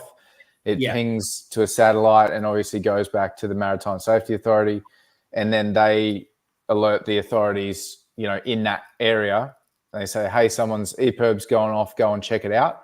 But if you're in a remote location, and you don't have positive comms with anyone, and you just set off that beacon, it can still take them days to find you, or even half a day to find you, and you could be dead from snake bite by then. So I upgraded to a sat phone, and that's what I was using for, you know, the last, I don't know, 5 years. And then that recently died on me, so I've got to sort of relook at what's on the market now. But there's better ones now. there's better ones now that actually have positive communication. So I just say that the best thing now is to go with something modern that's got positive communications. They're not cheap, but they're a real good investment. And if you look after them, I think they last a fairly good time. Like I said, I just had one of them big things before. I was never like, I never needed to use it. Luckily, I was never like, it was nice to have something, but I think like a sat phone is way better for sure. Yeah, well, if you get bitten by a venomous snake, you need to be able to, tell them it's a prior one emergency that they need to fly out, or and get you, or send someone to your location as soon as possible, or it's just, I guess it depends where you are, but definitely having positive comms is the most important thing if you are going to go handling and chasing venomous snakes in the outback. So it's something I have. Obviously snake bite bandages. What else? A glove is just one of my go-to items that I wouldn't travel without, just so you can potentially handle a venomous snake if you need to. What else? What about stuff for the car? I think that's probably, because most of the stuff you're doing in Australia is pretty important. I found not for the car, but like extra water is a must. Extra jerry cans is a pretty good one. I found a lot of the stuff as you get up into the Pilbara, that bit between sort of Port Hedland and Broome, for example, that I think it's Sandfire Roadhouse has some really stupid opening hours. I've been caught out there before, halfway up. Not, there might be, it might say on your app or whatever you got, oh yeah, there's petrol there or diesel there. But they have, some of these remote places have some, just like, they're not 24-hour service stations. They're like, he's there from 10 to 6 or whatever.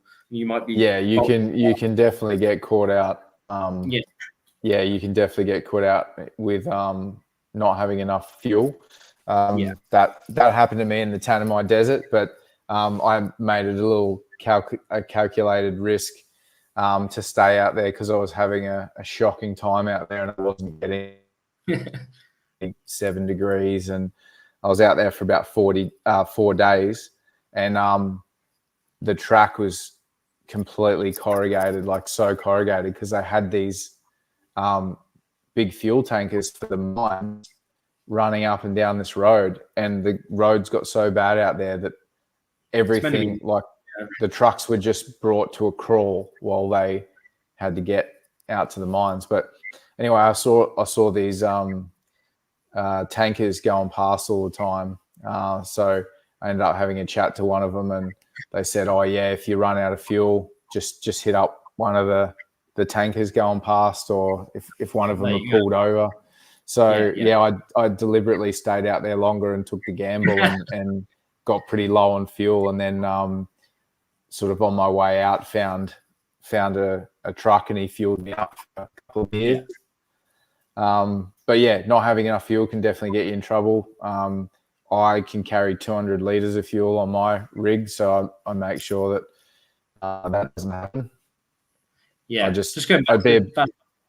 That's the one thing that's really special / good when you're in the outback of Australia. Everyone does seem to look out for each other. You've got that wave. I miss that wave when driving past, when you're really outback, and just a nod to see that they've noticed you. And I've been pulled over on the side of the road, changing a tire and something like that. And a few cars will go past, and then usually those, the road trains will give you a honk, or someone in your ute will pull up and just say, "Oh, you are all right, are you?"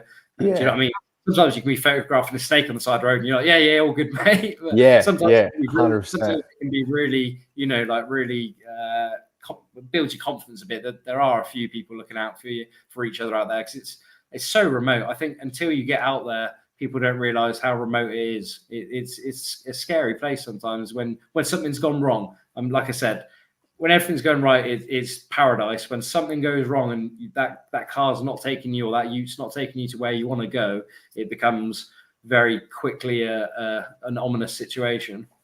Or if you sink your car in a river, that's a but let's talk about that. Let's get to that. For bringing these photos up in a bit. So I've got the question: difficulties you found in the field, and I think you've got a pretty good story on that one, and it sort of ties into everything we've been speaking about. Yeah, I have a bit of a nemesis species over here in WA, and it's the Applignathus minor, the short-nosed snake. And there's nothing really, alluring about this species. It's not. Sorry, can you just say the name again? You just broke up literally as you were saying the species name. Oh, Applignathus minor, the short-nosed snake. Perfect. And they're just a small elapid, grow to about 40 centimeters. There's nothing particularly alluring about them. They're just uncommon, and not many people have photos of them. They sort of get dwarfed by or taken over by the other species in that genus, Coronata, and they've just sort of been pushed out of their niche a little bit, or they just have more niche habitat. But anyway, I've been for like 5 or 6 times for this snake, and putting in like 4 days at a time or a week at a time down there. And one of the ways I got sort of told to find them is like they bask on these tussock grass, these clumps of tussock grass that are in these swamps, and so they only the swamps are only there for part of the year, and then they dry up. Right. So going down there in winter when it's wet, traipsing like water and swamps to try and find them and stuff. Anyway, put in a heap of work for this species, and then it cost me like I'd spent probably $80,000 on this Amarok. Including the car, so it owed me about 80 grand. It had about 280,000 kilometers on it, so I definitely got my use out of it. But crossed a river. It was only wheel height the day before, and then 24 hours later, hadn't rained overnight. Came back, and I pulled up at the river, and I was like, oh, it's raised a bit, but I don't think it's too bad. It's doesn't seem like anything that I haven't done in the past, where I've had water over the bonnet and needing the snorkel and everything, and gone into this. And as soon as I've sort of got into the middle of it, I've realized, oh shit, this is a lot higher and flowing a lot faster than it looked, because there was canopy and it was quite shaded, so you actually couldn't really see how fast the water was moving. And anyway, I got into the middle of the river, and the back arse of my ute I started floating backwards down the river, and that was definitely one of the most sort of hairy holy shit moments, because I was by myself. My electric windows stopped working, the car conked out, and stupid me, I had taken out the back seats. I was like, oh, I need more room in here, so I'd taken out the back seats. I'm like, I don't have any kids, so ripped them out, and I hadn't put the bolts back in the seat holes. Yeah. So I look behind me, and it's just water just coming up through these seat holes. So my car's sinking faster than I'd like it to. And then I get wedged against a few trees in the middle of the river, and then my car goes sideways to the flow of the water, and then all the water pressure is like hitting the side of my car and sort of tilting it down as it's sinking. I couldn't get out, so I had trees blocking this side and then all the water on this side. So I jumped into the back seat, and lucky I could push the door open and get out a gap about a foot big. And then I just grabbed a couple of things, like reach forward, grab the phone, and lucky I had my phone on the dash in like a holder that was up on the windscreen, and it was higher than water level, so the phone was okay. And jumped on top of the Amarok. I could then run and jump over to the bank, and then had to call people and watch my car just sit there underwater. So it was a lovely looking ute as well. It was a good one. But it was a good rig. It was a good rig. But I remember seeing the picture. I was like, oh my god, I would dream for something like that when I go to Australia. I mean, the last one I had was a complete rust bucket. It was absolutely rubbish. But to have something like purpose built, it was a nightmare. But, did you lose your camera stuff as well? Did you manage to get that out? No, most of that got water damaged, and Right, mate. yeah, it's I mean, that's how I ended up with my R6, so it's not a total loss. But Yeah. you know, I only got about I think I got some insurance money for the camera gear, and then I only ended up getting about $29,000 insurance for the car, and it owed me 80 kind of thing. Yeah, I thought I read that they I must have misread it or misremembered it. Then I thought they'd replace it. Oh, that's shit. Because I thought he must have had some really good insurance. It might have been someone else, Ross. Well, I had camera insurance, which replaced the camera gear. Oh, sorry, I was talking about the car. Yeah, but the car was only insured for it's only insured for about a bit over 30 grand, and by the time they some more money off you, anyway, that was one of the tough herping experiences. So when I find that species, I'm going to post a photo of it and say that the $80,000 snake. Oh yeah, for sure. Anything you would have done different? Obviously, probably not drive through the water. Is there any way of like, have you learned anything from that experience of not to do it? So like, even if you'd driven through the water, when you come back to water, walk it. Walk it. So if you're gonna do a water crossing, which I wouldn't advise to like herpers that are international herpers and stuff like that, I wouldn't. You need to have experience to cross rivers. You need to have the vehicle for it. And I had both, but I just my favorite mistake was I'd crossed this yesterday and thinking it wasn't much worse than the day before, but it had rained quite significantly upstream, and the river got swollen, and I just didn't think of that. I was in too much of a rush, so cost me the car, but And you didn't obviously find one either. You didn't find the species. No, I didn't find the species. And what was worse is I was leaving because I was defeated and I had to get back to work and life. So I'd spent 4 days down there looking for it on my 4 days off, and then I was leaving defeated, and then that happened, and I was like, well, this sucks. Yeah. There's not a lot you can do. Do they suggest leaving? Did you have your window open? I've heard that off a few people. Like I said, I am no four-wheel driver / I've avoided it. I had some flooding once in the Pilbara, and then like people like normal cars are driving through it, and it shat me up. Do you know what I mean? So like a proper river crossing is something I steer away from. Did you leave your window down? Is that a tip? Would that have helped you? For example? Leaving a window down can be good, but then if your car is able to get through it and you've got a window down, you're just letting water in the car if the water is high enough to actually get over the door. And in my case, the water was probably up to the door handle. Yeah. So if I had have thought to leave a window down, then it would have been a bit easier to get out. And I didn't actually realize how dangerous that situation was, because it wasn't until a couple of days later where I was back there with the recovery team trying to get that vehicle back. I had some look down and say, oh, you're really lucky that tree stopped you, because if that tree wasn't there, about 50 meters downstream, up into a big bowl, and it's like 10 meters deep or something. So if I had have floated all the way down there and I couldn't get out, then the car would have sank with me in it. And, I didn't have anything to break the windows then. So now I have like one of those crash hammers. And I just make sure that I walk river crossings or I just don't do it if I don't need to. You can only do that so far north, though, Ross, before you start getting into crocodile territory, I suppose.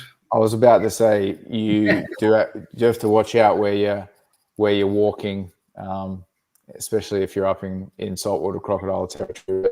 But down here in southwest, we're all good. But yeah. Sweet. Right, mate. Let's get these fantastic shots you've taken of the Varanus up, as I'm sure people are waiting for that. Not us rambling on all day. But where do you want me to start, mate? With Acanthurus 1 and 2? Yeah, I just thought, where are we? I'll jump on there as well, bring them up.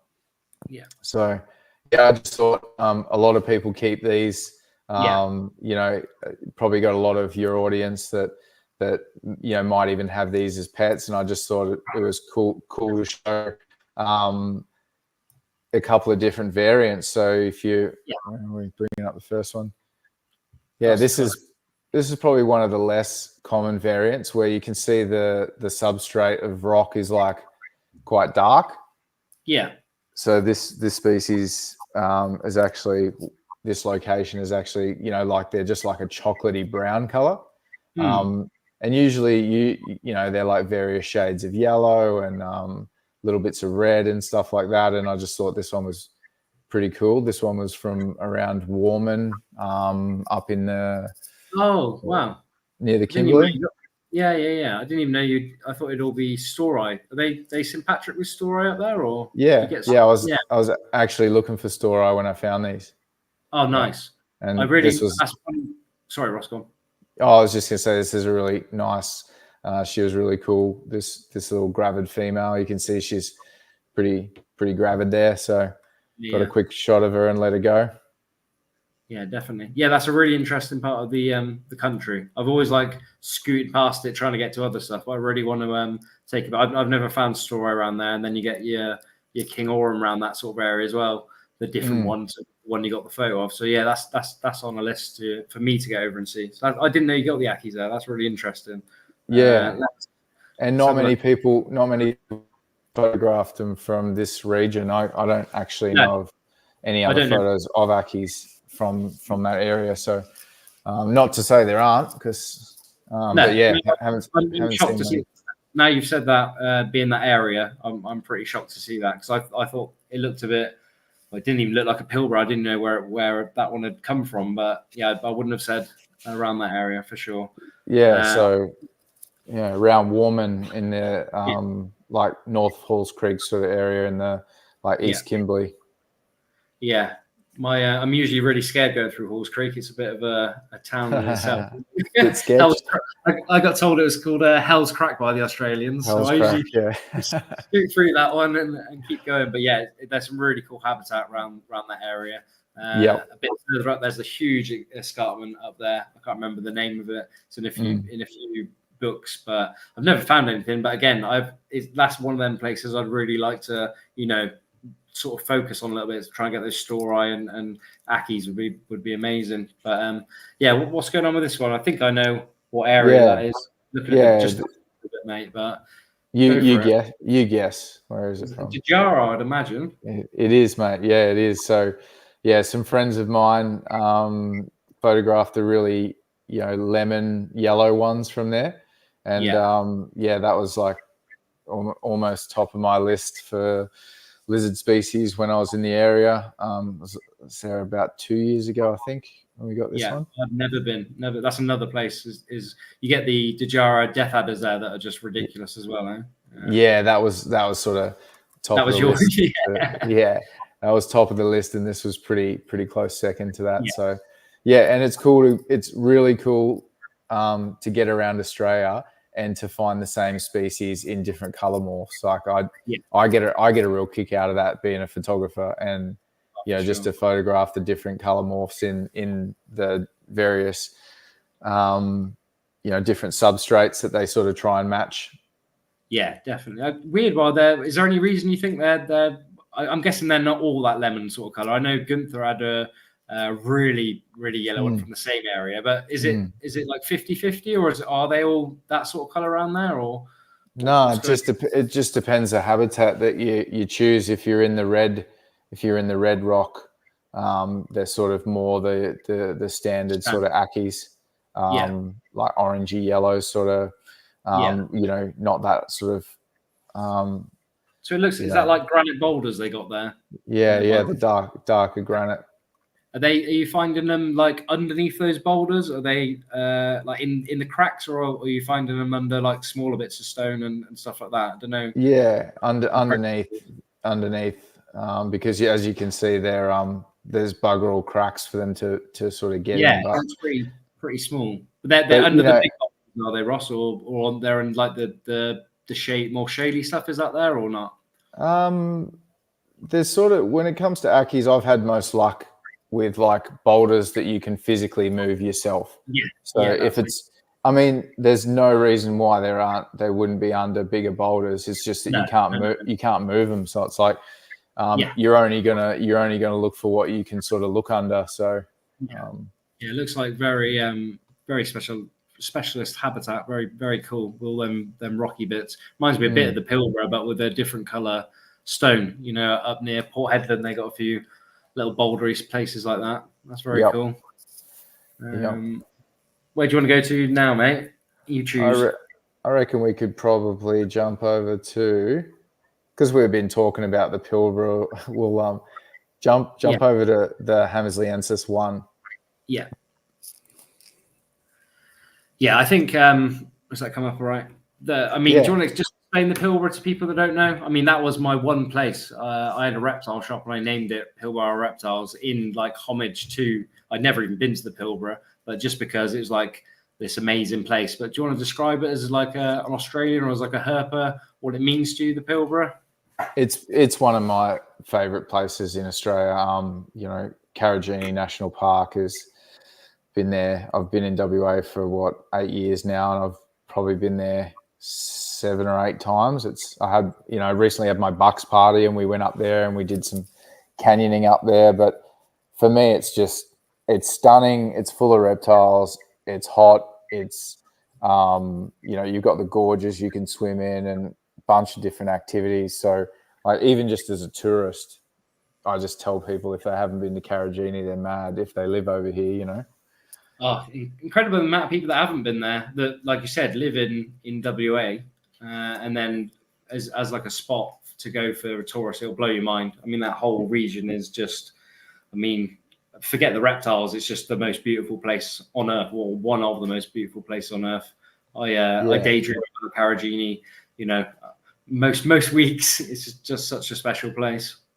Yeah, well, yeah, it's super special to me. I actually wanted to get married there until my partner and I bought 5 acres down here, and we're like, oh, we'll get married on our own property. But if I was still living in Fremantle, I was trying to convince the missus to get married up there, because it's probably one of the most special places for me. That and the Kimberley. So it's also why I moved over here, so I could sort of go to these areas and stop being so jealous whenever I'd hear other people talk about, going to these regions. So, but the reason I picked this shot was just to actually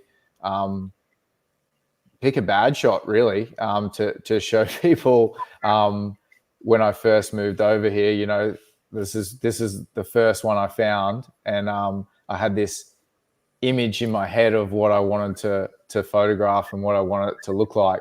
And you can see it's got my old watermark down in the corner. And I just sort of like looking at some of these photos because it reminds you of where you were at a certain time in your progression and how far you've come. So then if you jump to the second shot there. I was going to say, I've got plenty of shots that look like that. I mean, you probably thought it was pretty good at the time, like I did. But you could probably been doing, but the head needs to go up and you could have been a bit lower. I could sit here and pick holes in that all day, but I'll just jump. I'll get you to jump to the next one. Because, quick I'm like, this is the evolution. The evolution of what I'm talking about. So these shots are probably 6 years apart or something like that, and this is more what I had in mind when I tried to take that first shot. But it's hard when you don't know, when you haven't done it enough. I mean, like I said, it feels like they're pretty good shots, and then you get you can be overly critical though as well. I've found sometimes it's better, a bit like you were saying. I've got a load of shots from the last Papua trip that I probably won't look at a lot of them for maybe a month, because you can become quite overly critical when you first take the shots, and then a month later you can look at them and go, oh, they're not so bad, I can just work that stuff out. But the progression we're seeing now is just experience, I think, of that heads up, which stops them looking dead. The lighting's absolutely fantastic, and you've really captured everything you want there, mate. I mean, that's a stellar shot. I mean, this is my sort of quintessential, like, style, you know, up close, showing the animal as best as it can look, as natural as it can look in its natural habitat. And, you know, like it tells the whole story. And that's what I think as a photographer, you're a storyteller. So try and tell as much of the story as possible. Yeah, you got a nice watermark at the bottom now. I need to get one of them one day. It looks pretty smart. Yeah, it's not too bad, that one. It gets a bit lost in different. Yes, I think you find that the good thing with it, and what I found with some of my early ones, when you're trying to watermark it, I think that's a good thing, that it doesn't take over the image, because you can put these things on, not wanting to. There's so many stealing bastards basically on the internet that will cut your watermark off, and so you're trying to get a bit of recognition for the work and everything you put in. You want everyone wants a bit of recognition for their work, but you can go the other way. And some of my early images, I've only got the watermarked image saved, and I'm like, trying to crop it out just to. Yeah, that sucks. Yeah. We've all been there before we learned to photograph everything in RAW and, you know, back everything up properly. So I've definitely got stuff like that. I've got to try and, you know, AI the watermark out of, because it's an old crappy one. Like you go back to that Hammersley one and you look at my watermark, it's terrible. It's just like So for people that don't know, there's two species of what they call Pilbara rock monitors. This is the southern type, Varanus hammersleyensis, and then we've got a picture of actually the northern type. So outside of Australia, nobody is keeping hammersleyensis, which is this type. We have got the northern type. Some of them might have been mixed over the years. Someone just asked about that. Not common in the hobby. Like I said, it's the northern type that we generally have. I think they got a little bit mixed, but now they're pretty distinct. Two different species. I think there's that Fortescue River, is it, Ross? And it sort of splits the two species apart. So should we go on to that? You got a third one of the hammersleyensis as well, which is that. I did, but we covered that earlier, and that was just an example of you know, one of my favorite natural light shots, which I don't do a lot of, but it's actually cool to experiment. Yeah, I mean the rock and everything on that it's nice, and if you've been to Carrangine, you can probably sort of work out where that area is. The monitor looks great and alive with its head up. I think that's a massive one that I used to, you know, fall short. Fall short. That's a better word. If their head's down, they look dead. I mean, exactly. I think if you get that head up, it makes the image for sure.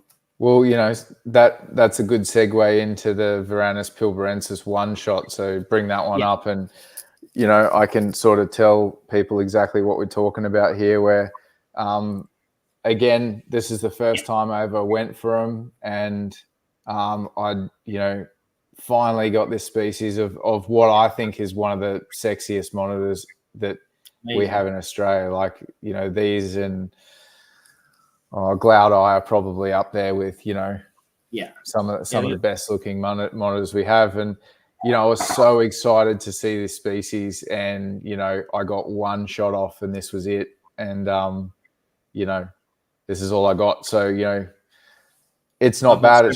You know, it shows the whole monitor. It shows the substrate they're on.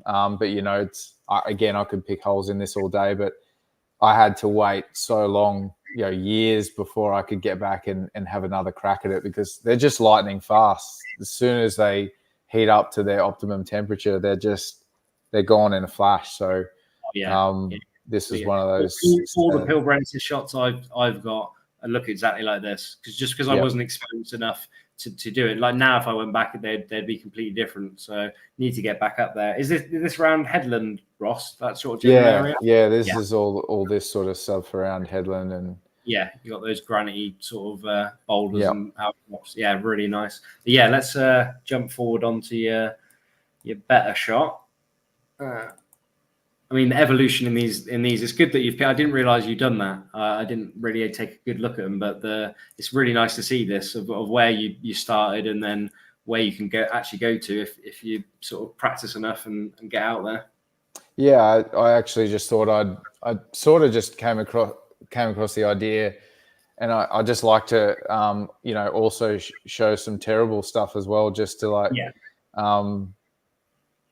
show people that it's cool to start off and everything's crap, and then you keep at it and you keep practicing, and then you get stuff you're really proud of, and you look back and you're like, oh, it's miles apart from the first stuff I did, Yeah, that's a great shot. That is. Yeah, I can almost tell exactly where that is from that shot. We won't say where it is, but yeah, it's pretty iconic. Yep. That's nice. Right, where do you want to go to now, mate? Well, I thought we could probably jump why don't we go to the Panopti shot with the lights? This was a bit of a sad sight. If anyone doesn't want to see any dead animals, unfortunately, I was going to say to Ross earlier, actually, it's probably one of the worst things. So look away now if you don't want to, or if you're going to get offended. But it's sort of the life of herp in Australia is the amount of dead stuff you find on the road, mate. Yeah, and I think again, telling that story, you're a storyteller, so I wanted to try and get out there, because what infuriated me about this is a big monitor. It's probably about a meter long from nose to end of the tail, and they get much bigger, but this is a big monitor, and someone has just plowed this over with a truck or a car or whatever, and I'm like, come on, like. You can understand small dragons and stuff where people just don't even notice, but this is a big monitor, and you see it all the time, out there.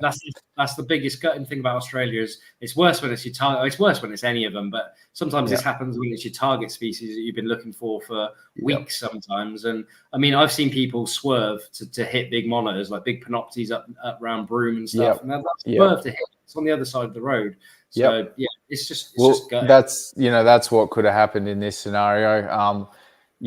I get furious because I'm like, how could someone do it accidentally? But you're right, this could have been on purpose. But I try not to, try not to think too much about it. But this was one of those times where it was a really quiet road, and I just thought, this might be time to actually do one of these shots with a long exposure, and I had to friggin' set up my camera on a little tripod and do the long exposure for like 30 seconds, and then I had to drive my car over the top of it. And it was your car that did it. And this is my car going, just straddling it. You know what I mean? Yeah. So you can see my two tail lights and then the number plate light. Yeah. But then I had to race back as quick as I could before any trucks came, because this was like a heavy traffic kind of mining road. Yeah. And then I had to race back, and a couple of times I had to like rescue my camera off the road and then let a truck straddle it and go over it and then come back and try it again. And I ended up getting the shot in about, I don't know, maybe 5 or 6 tries. But nice nice shot of a shitty situation, and a different shot to try and get people's attention. And then when I did this post, it was along the lines of like, be more vigilant on the road. This is everywhere kind of thing. Yeah, you guys are so lucky to have these animals and to I mean, stuff happens. Those big road trains, and going back to the safety thing is, if you're messing about on the side of those roads or on those road trains cannot stop half the time. / sometimes can't even see you. So you do need to be pretty vigilant. I don't think there's another country that has those road trains, Ross. Especially not the amount you have on some of the mining roads, like you were saying. And those guys are doing a job. They're getting, crucial supplies to these remote towns. So you need to be pretty careful of where you park your car if you do pull over, and if you're messing about or whatever. So, but it does highlight just some people are idiots, aren't they? So it's pretty sad. Yeah, it's not a great situation, but you almost get a bit. It's sad that you actually start to get desensitized to it because you see it so much over here. So it's real sad. But let's move to a happier note. What else we got? Let's go up to the Gilleneye with Uluru. Yeah, I mean, I don't know if it gets better than this, mate. I mean, tell us what sort of habitat we've got. Paul, who breeds quite a lot of Gilleneye, so it'd be interesting to know where you're sort of finding these guys.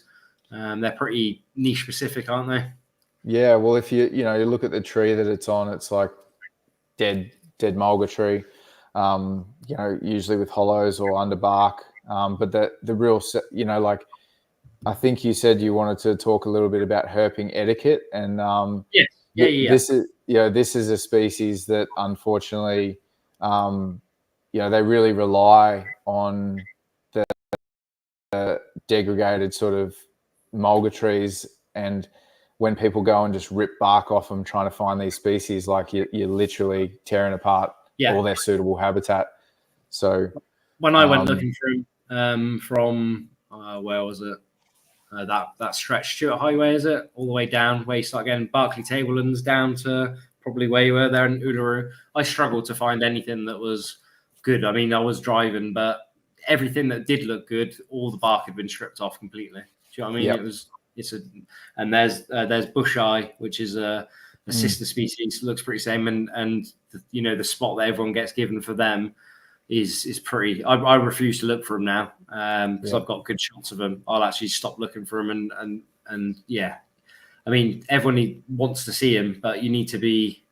If you can find them without ripping the bark off, like you're saying, is the best thing. You can find them in the hollows. A lot of those bush eye. I don't know with gill and eye, like I said, I haven't found them, but the bush eye, a lot of them you can get in the hollows rather than under the bark.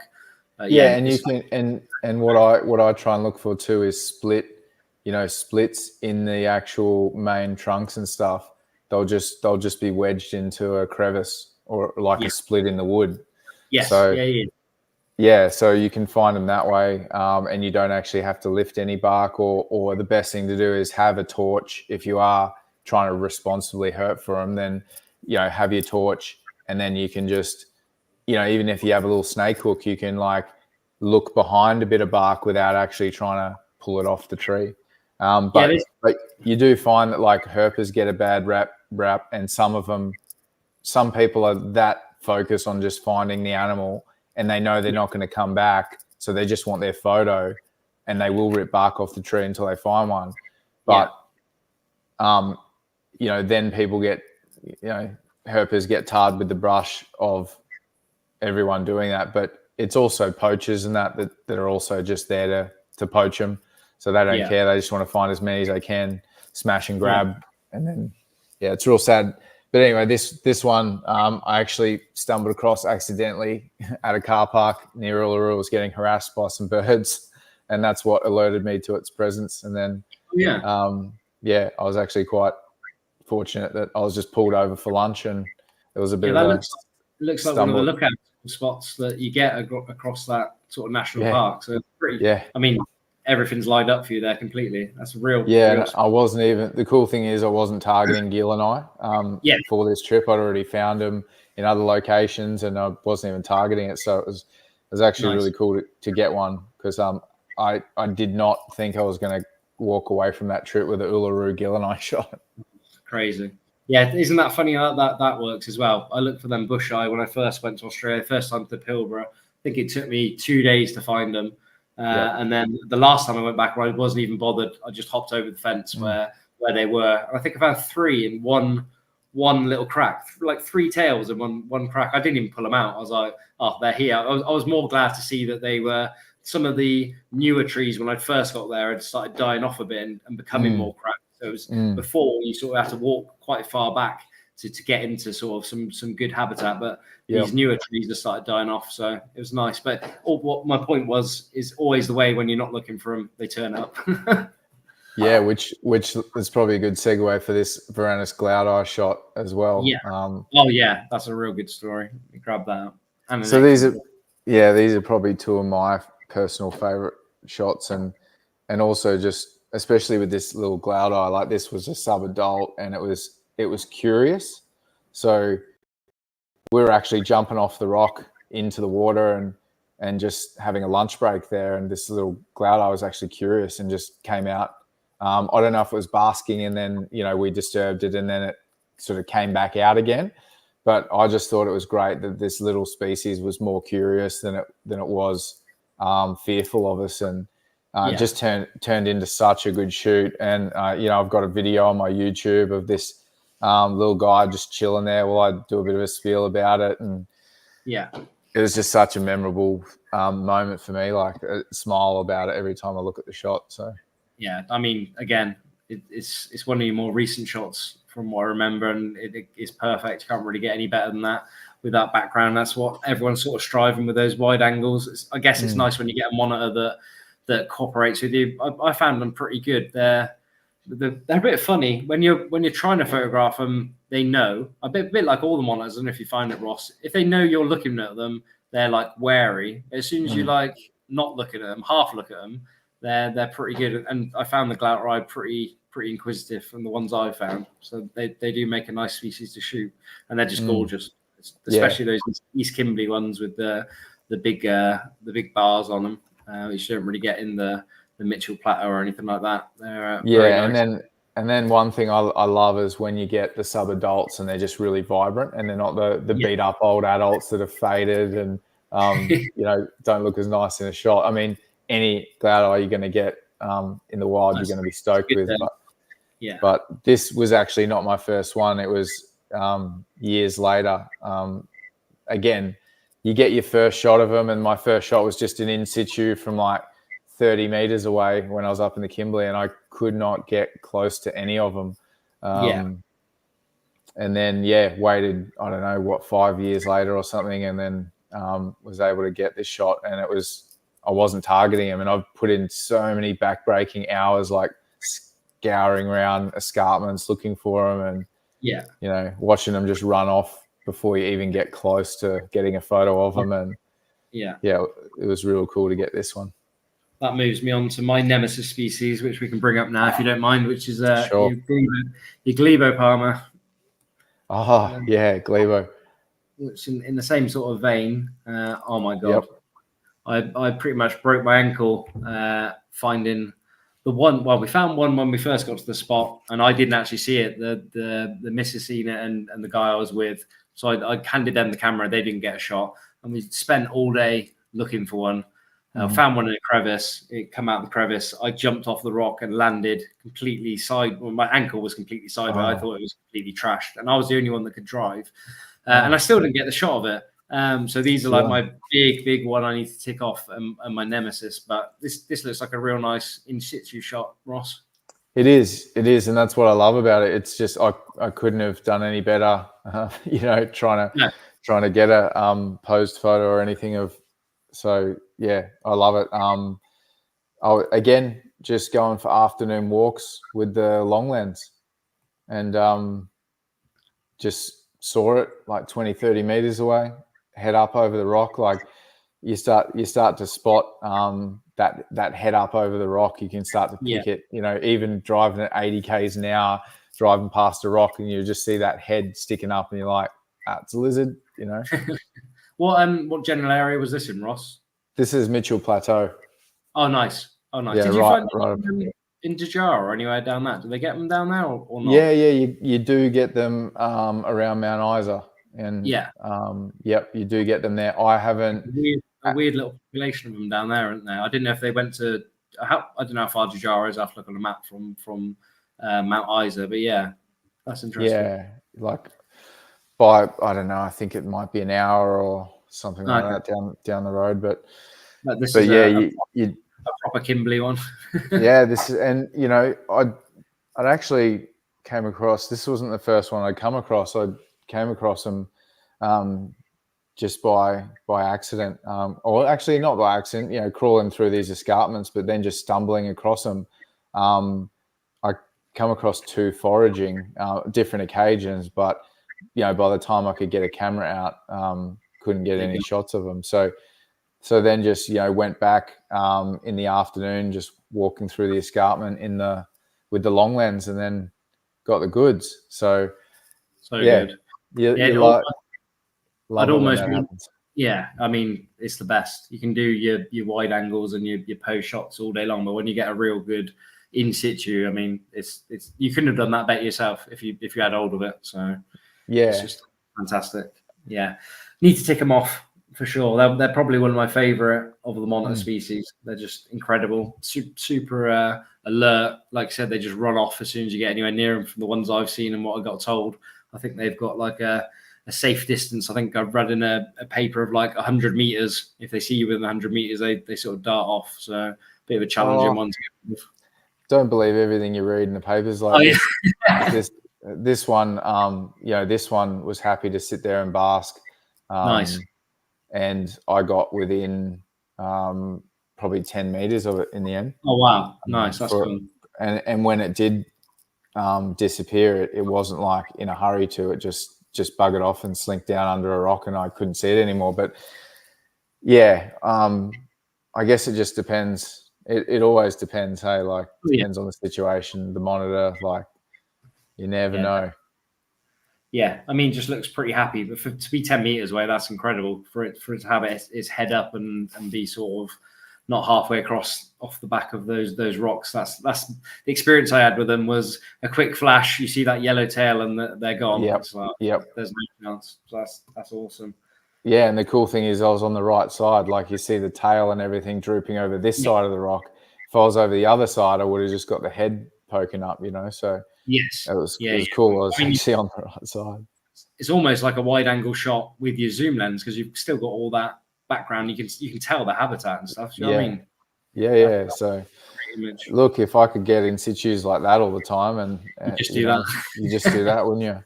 But speaking of in situ, probably one of the other really cool moments I had in the Kimberley was this Varanus Mertens.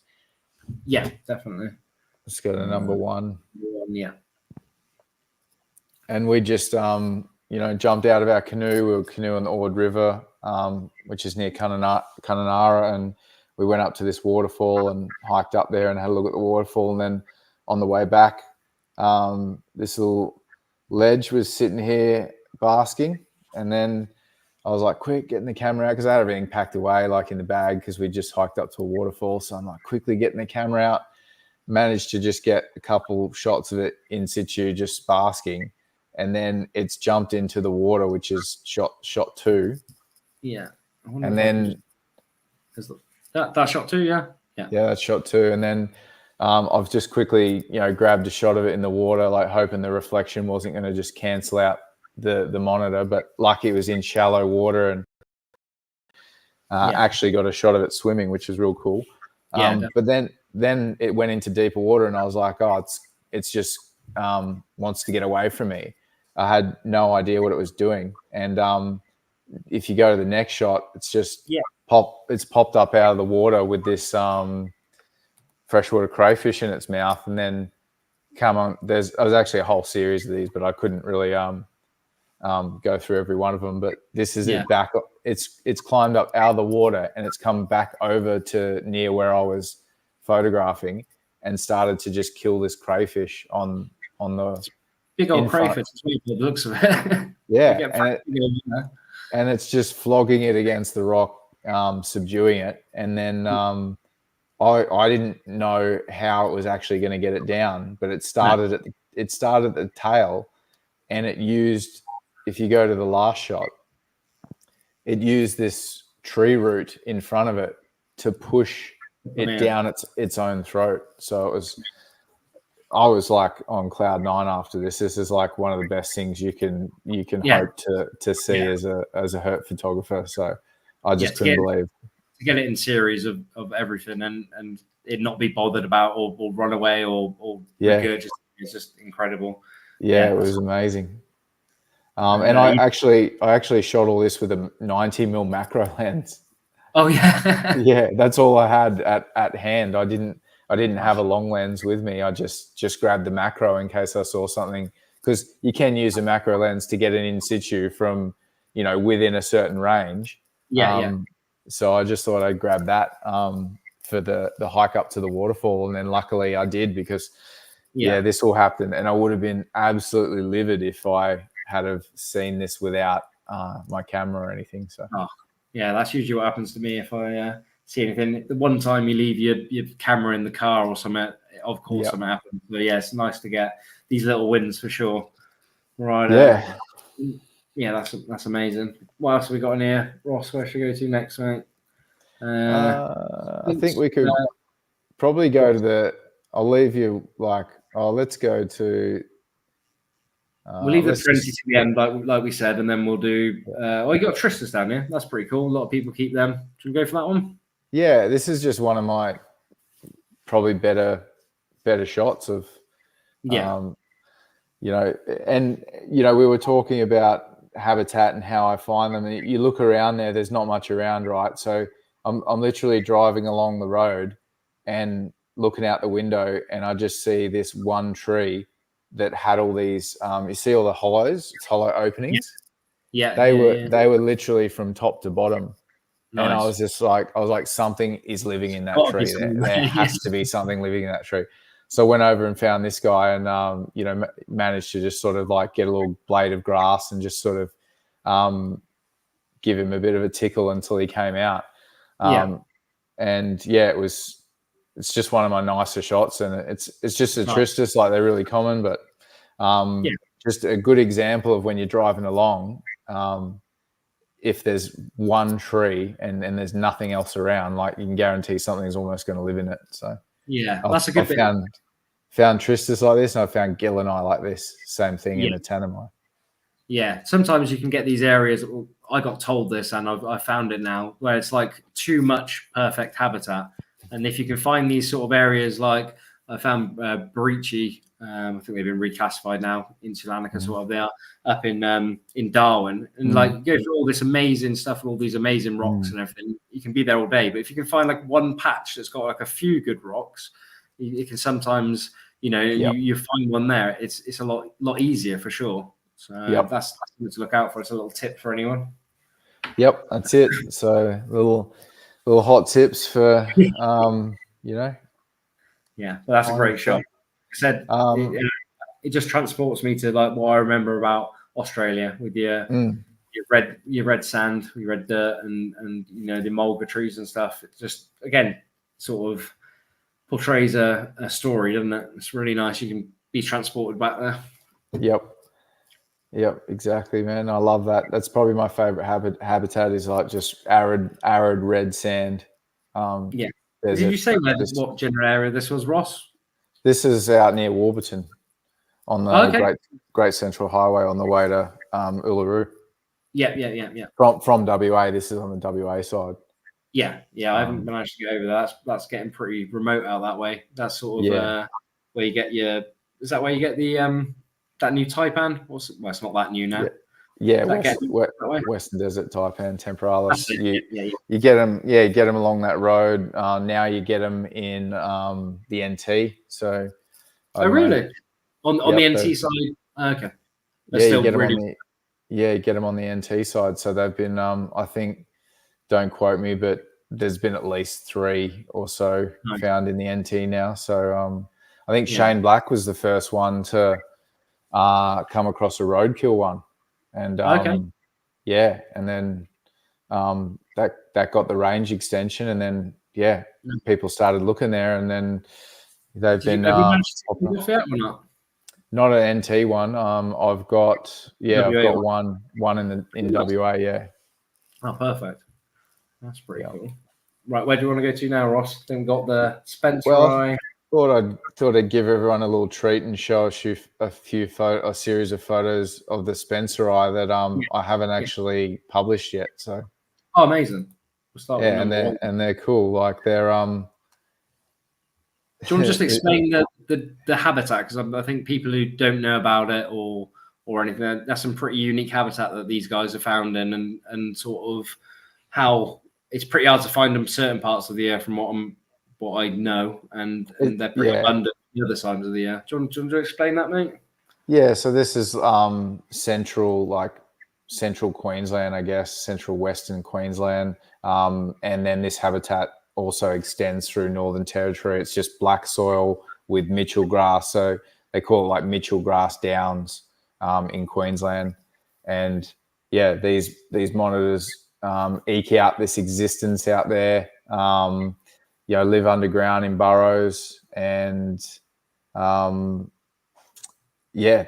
can do it really tough. Like I was going to show you like a emaciated one of these I found on the Barkly tablelands when it was in really bad drought, but I just didn't want to depress people too much and show them show them too much, monitors Yeah. in sad states. But I thought I'd go with this one because he was cool. This little guy. He was a sub-adult, in really good nick. All that region is booming at the moment, so it's a really good time to herp there. This is while we're out looking for collates. And yeah, I've found a lot of Spencers out there whilst out there looking for collates. Nice. Pretty easy to road cruise, so pretty much just drive past them and they're basking on the sides of the roads, or they're crossing the road. And come across this young male. He was quite defensive, and you could sort of get around in front of him and he'd charge at you a bit. And there was two of us, so I had the fortunate help of my mate Richie, and you can see the monitors looking up at Richie, and I'm just snapping away. This is another time I just haven't even bothered using any flash. I'm pretty sure I was just snapping away, just seeing what I could get out of the interaction. And then he's sort of, if you go to the next shot, he's charged at my mate and then almost like run up his leg, but then my mate's pulled his leg away, and the monitor stayed up on his back legs. And I just thought this was really cool. So if you go to the next shot, it's actually up on its back legs and got the tongue flick as well going on. And then the last shot is probably my favorite, where he's actually given a bit of a hiss and stood right up on his back legs. And you don't, like, I've never seen this from this species. I've sort of seen it more with Panoptes. Yeah. But they'll stand up and get a bit staunch. But yeah, it was cool to actually get it from a Spencer's monitor. And I haven't published these yet, so just haven't got around to it. Excellent. Yeah, I've never found them. I did a quick lap of the Barclay. I found a few Stimson's pythons, but yeah, I think I was there at the wrong time. They're pretty, like I said, they're meant to be pretty abundant when they're on, and then, like you said, not too much. It's pretty much the same with most species in that region. Did you get any collates? They're black snakes, aren't they? Collates blacks? Yeah, collates are black snakes. So we'd found the collates a couple years ago, and then we went back to give it another crack, and it was like 5 o'clock in the afternoon, and we overshot a big 6-foot one on the other side of the road, just basking out on the road. And we'd overshot it, and it shot back into the grass. We came back around, searched for it for about half an hour, just no luck. And then we're like, okay, well, hopefully if we come back around dark, it'll still be active or still be out basking on the road. So we came back about half an hour later, and it was squished. So a bloody truck had nailed it, like big 6-foot collates, and we were so bummed. It was so hard to it's hard to take, because it's a bit different if you see it for the first time and it's already been squished. You're like, oh, bad luck. But when you actually find it alive and then come back half an hour later and it's done, we were just livid. Hey, it was the worst. But we got heaps of Spencers while we were out there, so that was cool. They're a cool monitor. Like I said, you see those pictures of the how emaciated they get, and then they sort of bounce back. There's some sort of eruption of toads or frogs or something, maybe, or some sort of thing happens in the when it gets in the wet season. I think someone was telling me, and they sort of gorge themselves, so they go from this emaciated to big. I can't remember what it was. Frogs, maybe. Yeah, it's frogs. I couldn't tell you the exact species. I'm not. But yeah, it's frogs, and the Ingramine, the Spencers smash them, and you have these like crazy events where there's just like snakes everywhere. And I've had a couple of mates lucky enough to witness it, but that's on my bucket list to go and try and time. It's just hard to time it without living in Darwin, Yeah. You have to go and really spend some time out there if you saw the rain coming, and you just have to fly there and get it done for sure. Yeah, I need to tick them off. They're just amazing. How Do they run off a lot, Ross? The Spencer? Someone else was telling me they got nowhere to hide, so they don't run off too much, or they do. Yeah, well, that was the case with this one. Is like usually if they run off, you can run after them and keep an eye on them. And then they'll try and hide eventually, and then you can just still keep the encounter going and get some photos if you haven't got them already or whatever. But other times they just get real staunch and stand their ground, and they'll tail whip you. But I've probably seen somewhere in the vicinity of 10 to 15 in the wild, and this is the first time I've ever had anything like this happen. So I was. Panoptes, I find they're the ones they just always hold when they get to a certain size. They always hold their ground. Where those Gouldai, I know I got some amazing shots of Panoptes, but Gouldai always seem to run off for me. So I was just wondering. Yeah, Spencers were the same. Well, the funny thing is, I've seen tons and tons of Panoptes, and I've only ever once seen one stand up on its hind legs to have a look at me from a distance. And then it went back down again and took off. And I never would have thought I would have got it out of a Spencer's monitor. But I don't think it would have done this if it hadn't gotten so close to my mate that it actually tried to run up his leg a bit. It's just the fact that he backed away and it stayed up on its hind legs. I got the shot, but amazing. Yeah, I'm still stoked with the shots. I can see maybe someone trying to criticize it for not being natural, but it's still a behavior. It was still defensive behavior, so this is still behavior that they exhibit. So let's go to we've got King Orm. We've got a true King Orm, which is what I like to call them. So these are the ones that actually look like a little rock monitor with a really long tail. Bring it up. Refresh my memory on what you were saying. Like, what's not a true King Orm. There's ones you get around Warman and like Turkey Creek in that sort of area. Have you found any down there or not? No, so I've looked for them down there, and that's how I've come across other stuff there. Yeah, you probably wouldn't know this, Ross, but like the ones that are kept in Europe, what we call King Orm, is that monitor from Warman. So they got that really blocky head. Their tails aren't quite as long. They look basically nothing like this monitor, where this is the one that actually got described as King Orm. Where I think that one in Warman's probably a new species. They're just totally different. The head on those ones from Warman is like an Aki type head. It's still got the long tail, but it's like an Aki type head. Where this is like it's like a mini Glauter eye almost. These King Orm, aren't they? They're like a proper rock.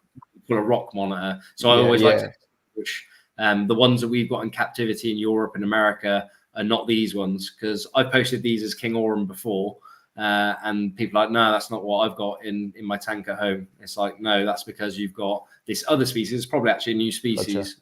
Gotcha. I was just clearing that. But yeah, these are some of my favorite monitors. These are amazing. No, I'd either read that on someone's post or it's coming back to me now. But you're right. It could have even been on something you've written or a post you've done or whatever. But that'd be cool to go back there and actually find them and then in the wild and grab a photo so that when they do split them up, you can just have a nice armchair tick. Yes, 100%. No, you definitely get it, mate. There's another one up in Wyndham. Apparently, I've never seen them. I've been told they're like a giant King Orm. Wow. I'm yet to see them. But I was told about them. But these two from those Warman ones, when you go back, you'll see. If you compare your pictures you've got, like I said, that's what I've done. I've only found this type in the wild and never the Warman ones, but I've seen loads of the Warman ones in captivity, and it's just like it's chalk and cheese. They're completely different. So these are amazing little monitors. They're super sick. That's such a cool one to find. But I'd put a fair bit of effort into finding these, and then I was given a rough location, and then I was like walking along a track, and I was like, you know how they carve the side of the track out. You call it they call it in the States. They've got a really good word for it. I can't think of it now. I know what you mean. Where they Yeah, they'll just carve the road out, and then you've just got like a little embankment kind of thing. And then on top of that was like the rocky bits of the escarpment. And I was walking along, and I just immediately turned and looked at this spot, and I was like, maybe one under there. Like it kind of looks like a good little spot. And then I've walked along and I've looked everywhere else, and I've spent 2 hours searching for them. I've come back and I've got my head down, just looking where I'm going, and then I just automatically look up at this spot again, and I was like, I feel like there's one up there. It was just a bit of a sixth sense or something. I don't think I've experienced anything quite like it, where I've just looked at this exact spot on the way there and then come back and then just looked up at it again.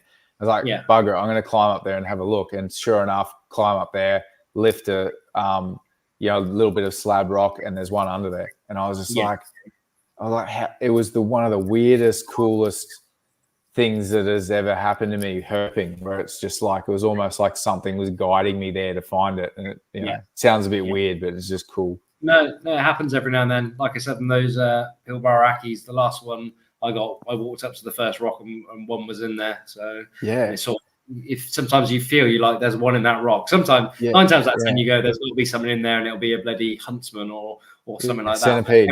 Centipede. Yeah. These guys are so cool. I mean, I put in hours to find. People were telling me how easy these were, and I went and found a spot for them, and I put in like 2 hours to get them. I think when I said to you, how quick did you find them? You're like, I got it in half an hour. I was like, there must be more than I thought, but that's pretty cool to hear. It was a different. Did I say I got this in half an hour?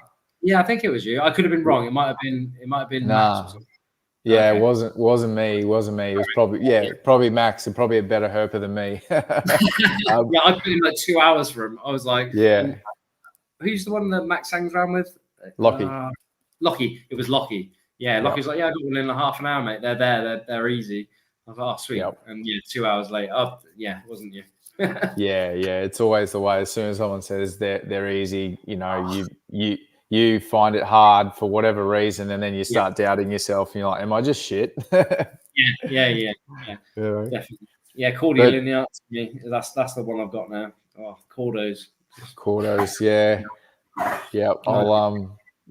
They haven't been too hard for me, but again, I've had other mates that have found them really hard. So and they're just as good at herpers. They're just like for whatever reason not getting the condition or the time of year or the whatever, we don't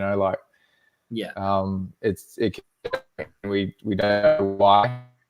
All we do is hope, but I think that probably just leaves us with the got chlorostigma at the top there, which I see loads of these now, so I wasn't too bothered with them being in Indonesia. But these are a special find in Australia. Cat York, yeah. So again, I just thought I'd show people of a really crappy photo of a really cool species in Australia. So it's like such an amazing tick in Australia. I don't know how much they're turning up now. I know Dorianus are found pretty regularly now with guys up in the Cape York, but still not seeing that many. These are called. No, they're probably harder. Probably just they're probably harder than Dorianus almost, because they're just the habitat's harder to find them in. Yeah. But I sort of thought I'd throw this one in there just to be like, yep, amazing species, crap photo. And it just led me on to probably say my next, target species, if I'm going to go for monitors, like my wish list would be to go up there and rephotograph these, get a Dorianus and Keith Horneye as well. Yes. Yeah, I need one of them desperately. Yeah. And there's some really cool Scalaris up there, and people are always talking about all the different species that'll probably be split eventually. So it'd be cool to get some nice Scalaris up that way, North Queensland. From what I know, there's what I can think of. You're looking at least 4 or 5 different ones of Scalaris across Australia. So I've only got the ones in Darwin. I need to get up. And I've never really done much herping on that East Coast. So I need to get up there and put some effort in. I always get drawn back to the Pilbara and the Kimberley every time. I know. It's like I so know. hard. I'm from Queensland, but I sort of only got right into herping and photography.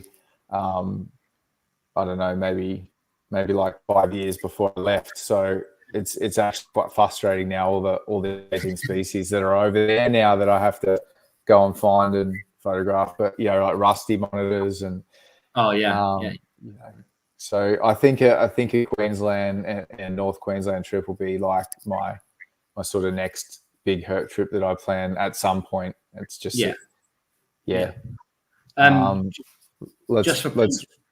Paul keeps these. He keeps Indicus. These are chlorostigma, but pretty much the same thing. I'm guessing mangrove habitat you were finding these in. Yep, mangrove habitat. Was it next to that? Would have been saltwater, wouldn't it? The ones we find in Papua, you sort of get some in saltwater and some in the water streams. But this was on a beach or something, was it? Yeah, this is in the mangroves. We had like two chasing each other. It must have been during mating season, and one of them's run, in a flurry of trying to chase its mate, or it could have been a rival male or something. It was chasing off. All we know is like one was chasing the other, and then this one's run way too close to my mate, and he's grabbed it. And, nice. And we photographed it. But again, this is the downside to getting a sulky animal that doesn't want to be photographed, and it's such a stunning monitor, and then you leave with a shot like this, and you're just like, it was such a cool experience. But going back to the etiquette thing we didn't really touch on, sometimes stuff won't cooperate, and you just have to leave it. Do you know what I mean? I haven't. The last trip we just did with Brian, I got a really good shot of a little one, and it was like minimal stress. Everything was all fine. But when they get to that sort of size, they got so much energy, and you can really tire them out because they'll put up quite a big fight if you are trying to pose them. This one wasn't having a bar of it. So, and unfortunately, there was four of us, and I was the lowest on the pecking order on that trip. So I got the slumped on a rock on a branch photo, and I just took it and let it scurry off. But I'm sure you can get up there and get another one. If not, you can cheat and come to Papua, mate, and they're everywhere. So. They're everywhere. Yeah, that's it. I don't know. Sometimes it's cool to get them in your home, country, and if they're a bit harder to get, it's even cooler, But in saying that, I'm down for overseas as well. Right, we'll end on lucky last. Well, what I want to do quickly, Ross, because we'll probably end on that story and the Parenti picture we got there. That'd be a good way to end it. What I just want to do quickly is just go to your website. Anyone, I just want to give you a bit of a shout out. Ross sells his images on here. He's got some amazing prints like the ones we've just been looking at. We'll go to I need to prove I'm a human. There we go. Right, we'll go to some of the snake shots as we've shown some of the lizard ones. But as you can see there, he's got an amazing website. And I'm sure this sort of supports some of the work you've done with it's not cheap to go out on these trips. So, taking these photos to get a bit of money back makes it a bit worth it sometimes. Just amazing photos, endless amazing photos. So, do you want to give that a shout out, Ross? You better say the website, mate. I think it's just rmrphotography.com. Yep. So, like I said, check that out, guys. Just endless amazing pictures on there. Some of the lizard ones as well. Yeah, and my the cool thing the most work I've put in on that website is the snake safety and awareness info. But literally just getting that. So after you've looked at all the pretty pictures, picked one out and purchased all of them. Ross can buy a new ute. Amazing. I was reading through this a couple of days ago. If anyone's interested in staying safe, and sort of what to do in snake bite situations. You've done some really amazing work on there. So yeah, can't recommend it enough. This is the snake catcher in me. Just you know, I've gone to so many homes where so many people just, you know, either know very little about snakes and reptile safety and stuff, or what they do know is entirely wrong. So I've just put a lot of effort into the frequently asked questions side of things, and that goes on for quite a bit. So you can learn quite a bit. It's massive. Yeah. It's absolutely huge. It's not just like a little thing. There's some real good information in there. I started reading the I didn't even realize it went on that much. Just scrolling there. Yeah. So it's a lot of work. Of work I've put in there. So, you know, if people want to educate themselves more, then it's a good place to start. You know, and there's quite an interesting read about an article I did about, which one is it? The top one, Australian snakes, the deadliest in the world. So if you want to sort of go into the ins and outs of, you know, the LD50 list, and you know how everyone's so hell bent on ranking snakes on their lethal toxicity off a test that was done in the 50s, I think.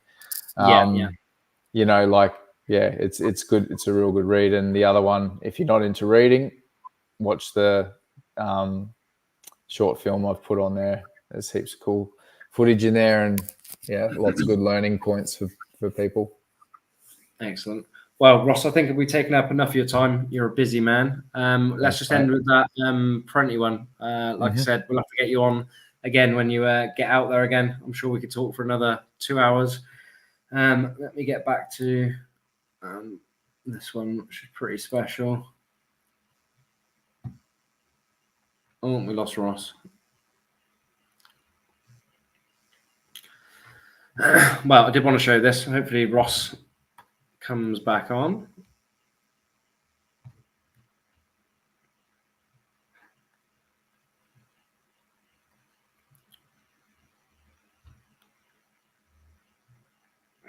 Just get him to log back in.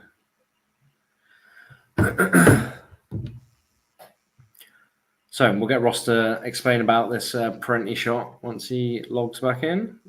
Sorry for the technical issues we had tonight, guys. This is what happens sometimes. Hope you guys have enjoyed it.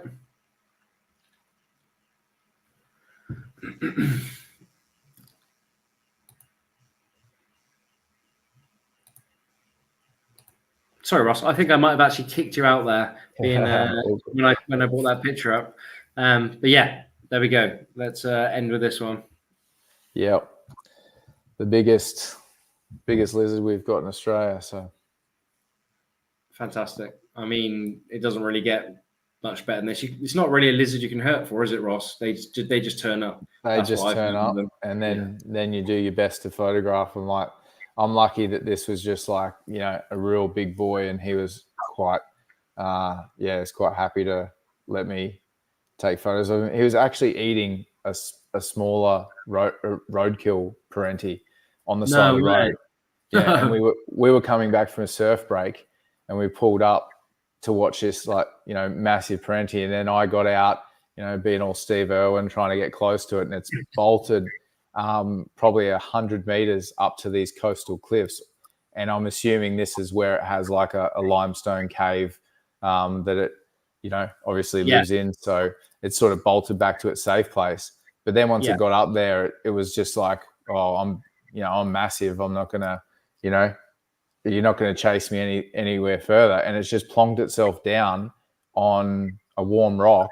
And I was just yelling to my mates, I'm like, I'm going to stay here with it, go back and get my camera. So they've, you know, raced back, got my camera. 20 minutes later, I'm still chilling with this big Parenti. And then, get the camera and start photographing it. And that was the result. So I was like more than happy.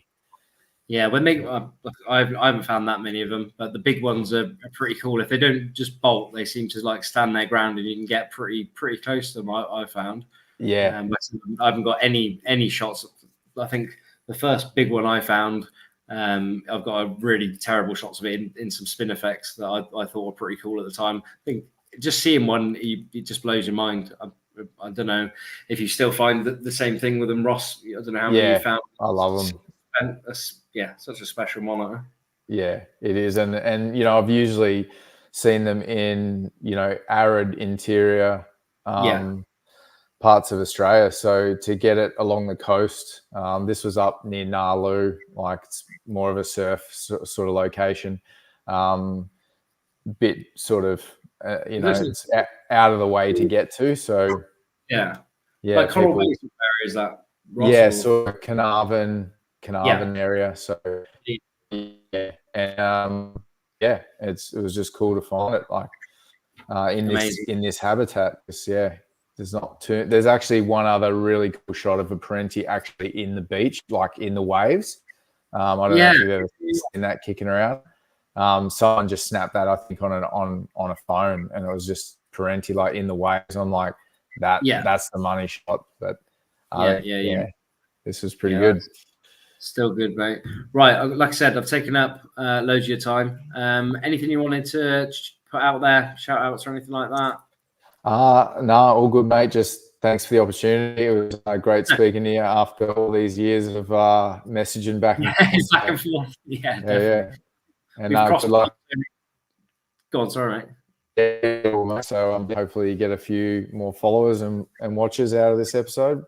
Yeah, be good. Like I said, I hope people can persevere with the first bit of it, and like I said, it all sounded good from then on. But yeah, thanks very much, Ross. I'll let you go, mate. Nice. Like you have to get up early, but yeah, thank you very much.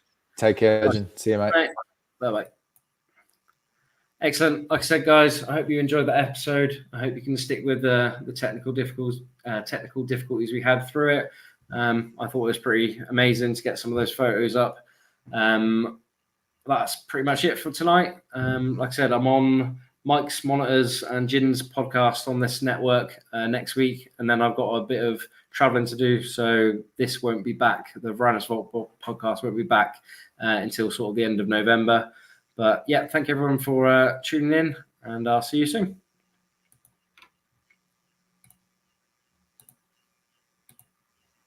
Bye, guys.